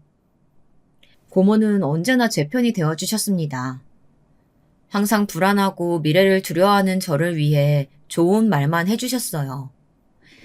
그렇게 시간이 흘러 제게도 사랑이 찾아왔습니다. 여자친구는 제가 일하던 병원에 내원했던 환자였어요. 저를 보고 첫눈에 반했다면서 먼저 말을 걸며 적극적으로 다가왔습니다. 저는 살다 그런 여자는 처음 봤어요. 자기 마음을 얼마나 솔직하게 잘 이야기하는지, 평생 마음을 드러낼지 모르고 숨기기만 하며 살아온 저와는 전혀 다른 사람이었습니다. 제게 언제나 솔직하게 좋다고 표현해주는 여자친구의 모습에 끌렸던 것 같아요. 운명에 이끌리듯 연애를 시작했지만 사실 그때까지도 전 사랑을 잘 몰랐어요. 저는 사랑을 믿지 못했거든요. 그럴 수밖에 없었던 게 저를 낳아준 친엄마도 저를 버렸는데 과연 누가 날 진심으로 사랑해줄 수 있을까 하는 의심이 자꾸만 들었어요. 좋아도 잘 표현하지 못하는 제게 여자친구는 더 적극적으로 다가왔습니다. 사귀자는 고백도 결혼하자는 프로포즈도 먼저 했어요. 저는 그때까지도 반신반의했습니다. 이렇게 저를 사랑해주는 여자라면 가정을 꾸려도 잘 살 수 있겠지 싶다가도 정말 나 같은 사람을 평생 사랑해줄까? 이런 의문도 들었거든요. 그런데 여자친구에 대한 확신이 드는 일이 있었습니다. 고모가 갑자기 교통사고를 당해서 응급실로 실려오셨어요. 많이 다쳐서 급하게 수술을 받으셨죠. 그 순간 모두가 정신이 없었어요. 고모부도 사촌동생도 다 너무 놀라서 아무것도 못하고 우왕좌왕하고 있었죠. 심지어 저는 의사인데도 고모가 쓰러졌다는 소리를 들었을 때 너무 무섭더라고요. 고모마저 제 곁을 떠난다고 생각하면 저는 정말 이 세상을 살아갈 자신이 없었거든요. 그때 내내 제 곁에서 힘이 되어준 게 여자친구였어요. 병원에도 자주 와서 식구들과 저를 위로했어요. 사촌 동생에게도 큰 힘이 되어주었고요. 다행히 시일이 좀 걸리긴 했지만 고모는 회복하고 퇴원을 하셨습니다. 그때 저는 여자친구에 대한 마음에 확신을 얻었어요. 이 여자친구라면 앞으로 힘든 일이 있어도 잘 헤쳐나갈 수 있겠구나 싶더라고요. 저는 여자친구의 프로포즈를 받아들이고 결혼하기로 했습니다. 그래서 여자친구네 집에 먼저 결혼 허락을 받으러 가기로 했어요. 그런데 여자친구는 부모님께 인사 가기로 한 날 약속 시간보다 몇 시간이나 늦게 나타났어요. 연락도 안 되고요. 저는 그 몇 시간 동안 얼마나 마음 졸이고 있었는지 모릅니다. 그런데 여자친구가 제게 하지 못한 말이 있답니다. 자기 부모님이 사실은 재혼하신 거라네요. 여자친구의 아버지와 어머니가 헤어지시고 지금의 새 어머니와 재혼하셔서 새 어머니가 여자친구를 키워주셨대요. 저는 연애하는 동안 한 번도 들은 적 없었던 이야기라 당황하기는 했지만 그래도 그런 이유로 제 마음이 달라질 건 없었습니다. 오히려 항상 밝고 해맑아 보였던 여자친구에게 그런 사정이 있었다는 게 마음 아팠습니다. 그리고 더 여자친구가 대단해 보였어요. 저는 제가 힘들다는 이유만으로 평생 마음을 닫고 다가오는 사람들도 믿지 못하며 살았는데 여자친구는 힘들어도 언제나 자신감을 가지고 씩씩하게 살아온 것 같아서요. 새어머니인 게 뭐 어때서. 나는 친엄마가 남자랑 바람나서 나 두고 도망갔잖아. 나한테 그런 건 전혀 중요하지 않아.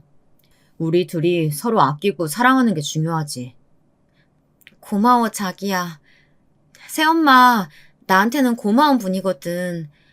엄마랑 아빠가 이혼하고 나서 많이 힘들었었는데 새엄마가 옆에서 많이 챙겨주셨어. 나도 부모님보다 고모 가족이랑 더 오래 살았잖아. 자기 마음 이해해. 나도 고모랑 고모부 안 계셨으면 절대 지금의 내가 없었을 거야. 진심이었습니다. 새어머니든 친어머니든 평생 여자친구를 책임지고 잘 키워주셨잖아요. 저도 고모와 함께 산 세월이 더 많았으니 누구보다 잘 이해할 수 있었죠. 여자친구는 집에 가는 내내 새어머니 성격이 특이하다는 이야기를 연신했어요. 저는 여자친구와 결혼까지 결정할 정도로 많이 좋아했기 때문에 예비 처가댁 식구들이 어떤 분들이시든 다 괜찮았습니다. 그런데 여자친구네 집에 도착하자마자 저는 경악을 금치 못했습니다. 정말이지 말도 안 되는 일이 벌어졌어요. 여자친구네 집에 도착했을 때 예비 장모님이라며 저를 맞이해 주신 분이 다름 아닌 제 친어머니였습니다. 쪽지 한 장 덜렁 남기고 저를 버리고 떠나버린 제 어머니 말입니다. 이런 미친, 말도 안 돼. 도대체 당신이 왜 여기 있어? 저는 눈을 몇 번씩 감았다 뜨기를 반복했습니다. 혹시나 이게 다 꿈인가 싶어서요. 그런데 꿈이라고 하기엔 너무 생생했습니다. 세월엔 장사가 없다더니 팽팽하게 고왔던 얼굴에 어느새 자글자글한 주름이 생겼더군요. 그래도 단번에 알아봤습니다. 평생 원망하며 미워했던 얼굴이니까요. 그때 여자친구의 아버님도 거실로 나오셨습니다. 그런데 그 얼굴도 제가 아는 얼굴이더군요. 제가 어머니만큼이나 원망하고 미워해서 평생 잊히지 않았던 바로 그 사람이었습니다. 바로 19살의 여름날 시끄러웠던 시장통 골목 안 모텔 앞에서 보았던 바로 그 남자였어요. 어머니가 다녔던 공장 사장 말이죠. 수아 아버지가 당신이었어? 어머니 성격에 상간남과 집을 나갔어도 얼마 살지 못하고 헤어졌을 줄 알았는데 의외였습니다. 어머니는 저와 아버지를 버리고 상간남과 집을 나가서 살림까지 차리고 지금까지 아주 잘 살았나 보더군요. 자기야, 그게 무슨 소리야? 우리 엄마랑 아빠한테 왜 그래? 네가 엄마라고 부르는 바로 저 여자가 날 버리고 집 나갔던 바로 내 친어머니야. 제 말에 여자친구는 너무 놀라서 어쩔 줄 몰라 했습니다. 저는 예비 장인 장모라는 사람들을 보자마자 순식간에 여자친구에 대한 마음이 식어버리고 말았습니다.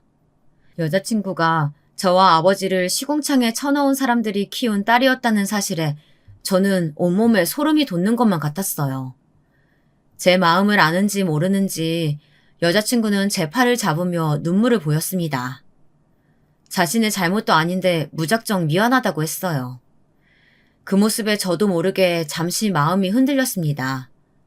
이 상황이 전부 여자친구와는 상관없는 일이니까요. 하지만 그것도 잠시 예비 장인의 행동에 모든 마음이 싹 정리되고 말았습니다. 예비 장인은 자기가 한 잘못은 새하얗게 잊었는지 제게 성큼성큼 다가와 제 어깨를 세게 밀쳤습니다. 네가 뭔데 내 딸을 울려? 내가 네 엄마 뺏어왔다고 생각해서 일어나 본데 네 아버지가 얼마나 한심하고 못난 인간이었으면 마누라가 도망갔겠어. 네 엄마가 가엾고 불쌍해서 내가 걷어준 거라고. 정말 기가 막히고 코가 막혔습니다. 이제 보니 둘 다 똑같은 게 아주 천생연분이 따로 없더군요. 우리 아버지가 못나서 저 여자가 도망갔다고? 말도 안 되는 소리 하지 마. 당신하고 바람나서 자식까지 버리고 도망간 거잖아. 당신 딸도 알아? 당신이 마누라 두고 저 여자랑 바람나서 이혼한 거. 그게 무슨 말이야? 아빠랑 새엄마가 바람나서 엄마랑 이혼한 거였어?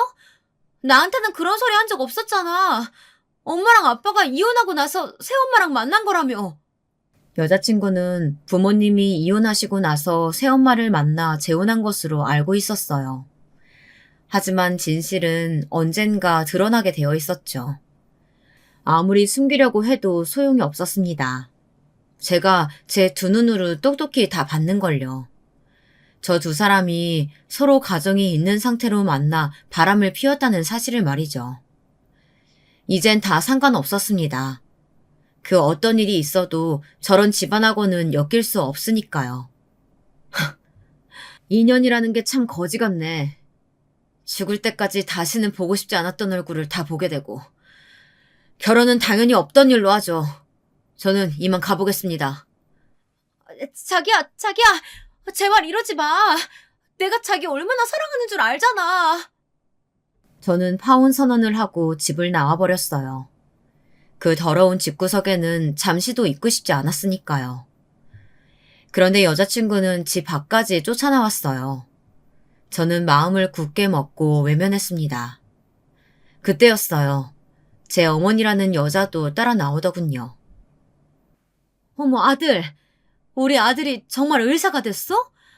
그렇게 공부를 잘하더니 결국 해냈구나. 엄마가 우리 아들을 얼마나 그리워하고 보고 싶었는지 몰라. 역시나 사람은 변하는 게 아니었습니다. 친딸은 아니어도 그래도 10년 넘게 키운 딸이 지금 당장 파혼을 당했는데 그 와중에 제가 의사가 됐다는 것만 중요한가 봅니다. 저에게 가증스러운 얼굴로 다가온 어머니는 갑자기 제 손을 부여잡더군요. 너희 아버지는 잘 있지? 명색이 아들이 의사인데 아직도 그렇게 지질궁상으로 살아? 내가 요즘 들어 꿈자리에 네 얼굴이 자꾸 보이더니만 이렇게 만나려고 했나 보다. 저는 어머니의 얼굴을 자세히 들여다봤습니다. 혹시 다른 사람보다 피부가 아주 두꺼운 건 아닌가 싶어서요. 표정 하나 안 바뀌고 아버지를 들먹이는 모습에 어떻게 저런 뻔뻔한 인간이 있나 싶더군요. 저는 그 길로 어머니라는 여자에게 달려들어 뺨을 세게 올려붙였습니다.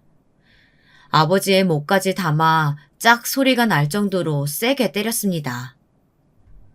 염치가 없어도 분수가 있지. 당신이 어디서 아버지 얘길 꺼내. 아버지, 당신 때문에 죽었어. 당신이 그렇게 집 나가고 바로 돌아가셨다고. 어머, 그래? 엄마는 몰랐네. 근데 아들, 사실은 엄마도 죽다 살았어. 바로 얼마 전에 유방암에 걸려서 아주 고생했잖아. 그때 엄마가 얼마나 무서웠는데 우리 아들 얼굴도 못 보고 죽는 줄 알았다니까? 우리 아들이 의사인 줄 알았으면 내가 진작에 우리 아들 찾아갔을 텐데. 하긴 이제라도 만난 게 어디야. 그러고 보니 여자친구에게 들은 적이 있었어요. 어머니께서 전에 유방암 1기 진단을 받아 수술을 받으셨다는 이야기를요. 그게 나랑 무슨 상관이에요? 이제 와서 내가 의사라니까 아쉬워요? 근데 어쩌죠? 난 당신이랑 부모 자식 연 끊은 지 오랜데. 핏줄이라는 게 어디 그렇게 쉽게 끊어지니? 옛날 일은 있고 우리 이제 얼굴도 자주 보고 종종 만나자. 엄마 때문에 나 지금 파혼당하게 생겼는데 그게 지금 내 앞에서 할 말이야? 아니 이게 어디서 엄마한테 소리를 질러? 너야말로 쪽팔린 줄 알아야지. 네가 남자 하나 확 휘어잡지 못하니까 이런 일 가지고 남자가 파혼하겠다고 하는 거 아니야? 나 봐라. 네 아버지가 나 좋다고 조강지처까지 버리고 왔잖니. 보면 볼수록 이런 막장이 또 없었습니다. 제 어머니라는 여자는 애초에 부끄러움이라는 걸 모르고 태어난 것만 같았죠. 제 눈으로 직접 보고도 뭐 저런 인간이 있나 싶더군요. 정말 저런 여자가 제 어머니라는 사실이 끔찍하게도 싫었습니다. 그때였어요. 상간남 주제에 그래도 자기 자식은 귀한지 여자친구의 아버지가 어머니의 멱살을 잡더니 바닥에 던지듯 내동댕이 쳤어요. 이 인간이 미쳤나? 어디 감히 내 몸에 손을 대? 그래, 나 미쳤다. 이 년이 어디서 감히 내 딸 인생에 똥물을 튀겨? 내가 어쩌다 너 같은 걸 지금까지 데리고 살았나 모르겠다. 너 같은 거 이제 필요 없으니까 지금 당장 이 집에서 나가! 저는 여자친구네 집에 결혼 허락을 받으러 갔다가 아주 말도 안 되는 일을 겪고 말았습니다. 하지만 어쩐지 속은 시원했습니다. 고모가 걱정하실까봐 말은 하지 않았지만 아버지가 돌아가신 이후 내내 가슴속이 꽉 막힌 듯이 살았어요. 아버지는 억울하게 돌아가셨는데 어머니라는 여자가 행복하게 살까 봐서요. 그런데 여전히 엉망으로 사는 모습을 보고 나니 마음이 조금이나마 풀리는 것 같았습니다. 이런 말 하면 안 되는 건 알지만 유방암에 걸렸다는 것도 어쩐지 쌤통이었어요. 분명 업보라고 생각했습니다. 그날 이후 어떻게 됐냐고요? 상간남이자 전 여자친구의 아버지에게 따로 연락이 왔어요. 제게 하고 싶다는 말이 있다면서요. 이제 와서 내가 무슨 말 해도 용서가 안 되겠지만 내가 미안했네. 자네한테 내가 아주 큰 실수했어. 그 사람하고 나하고 완전히 헤어졌어. 그러니까 제발 내 딸 딱 한 번만 만나주게. 지금 내 딸이 자네 때문에 밥도 안 먹고 울고만 있어. 헤어진 여자친구가 저와 파혼하게 된 게 충격이었는지 많이 힘들어하나 보더군요. 유부남이 바람까지 피우고 남의 아내까지 훔쳐간 주제에 자기 딸이 힘들어하는 건 못 보겠나 봐요. 제 앞에서 아주 꼬리를 내리더군요. 이걸 어쩌죠? 저는 당신 딸이라는 걸 안 순간 모든 감정이 싹 사라져버렸어요. 절대 다시 만날 생각 없으니까 다신 찾아오지 마세요. 상간남 아저씨는 제 앞에서 무릎이라도 꿇을 기세였어요. 하지만 저는 그럴수록 더 매몰차게 외면하고 자리를 박차고 나왔습니다. 어머니는 정말로 그 집에서 쫓겨났더군요. 오갈 데 없는 신세가 된 어머니는 어떻게 제 번호까지 알아냈는지 제게 계속 전화를 했어요.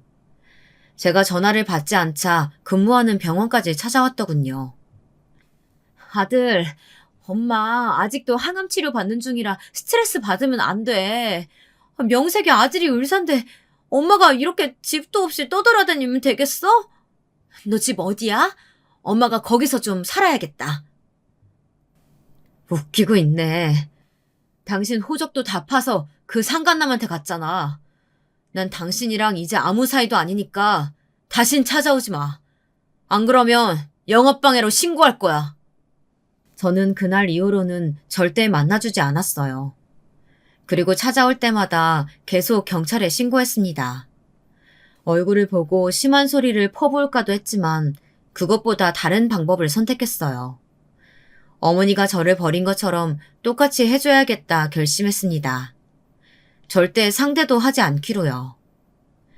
얼마 뒤 저는 아버지가 돌아가시고 처음으로 고모와 고모부 그리고 제 사촌동생과 함께 아버지의 묘에 다녀왔습니다.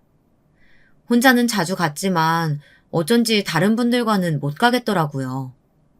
아버지 앞에서 제가 행복하게 사는 모습을 보여드리기가 죄송해서요. 저는 처음으로 아버지에게 소주도 한 잔 따라드렸습니다. 그리고 말씀드렸어요. 고모 가족들과 행복하게 살고 있다.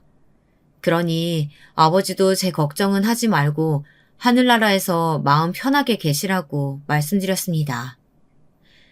저는 이제와 마음의 빚을 갚은 것 같았습니다. 저는 저를 버린 사람에 대한 원망으로 제 인생을 낭비하는 일은 하지 않기로 했습니다. 그러기엔 제게 너무 불필요한 사람이었으니까요. 여러분도 자신에게 필요 없는 사람들 때문에 힘들어하시는 일 없이 편안하시기를 바라겠습니다. 제 기나긴 인생 이야기 들어주셔서 감사합니다.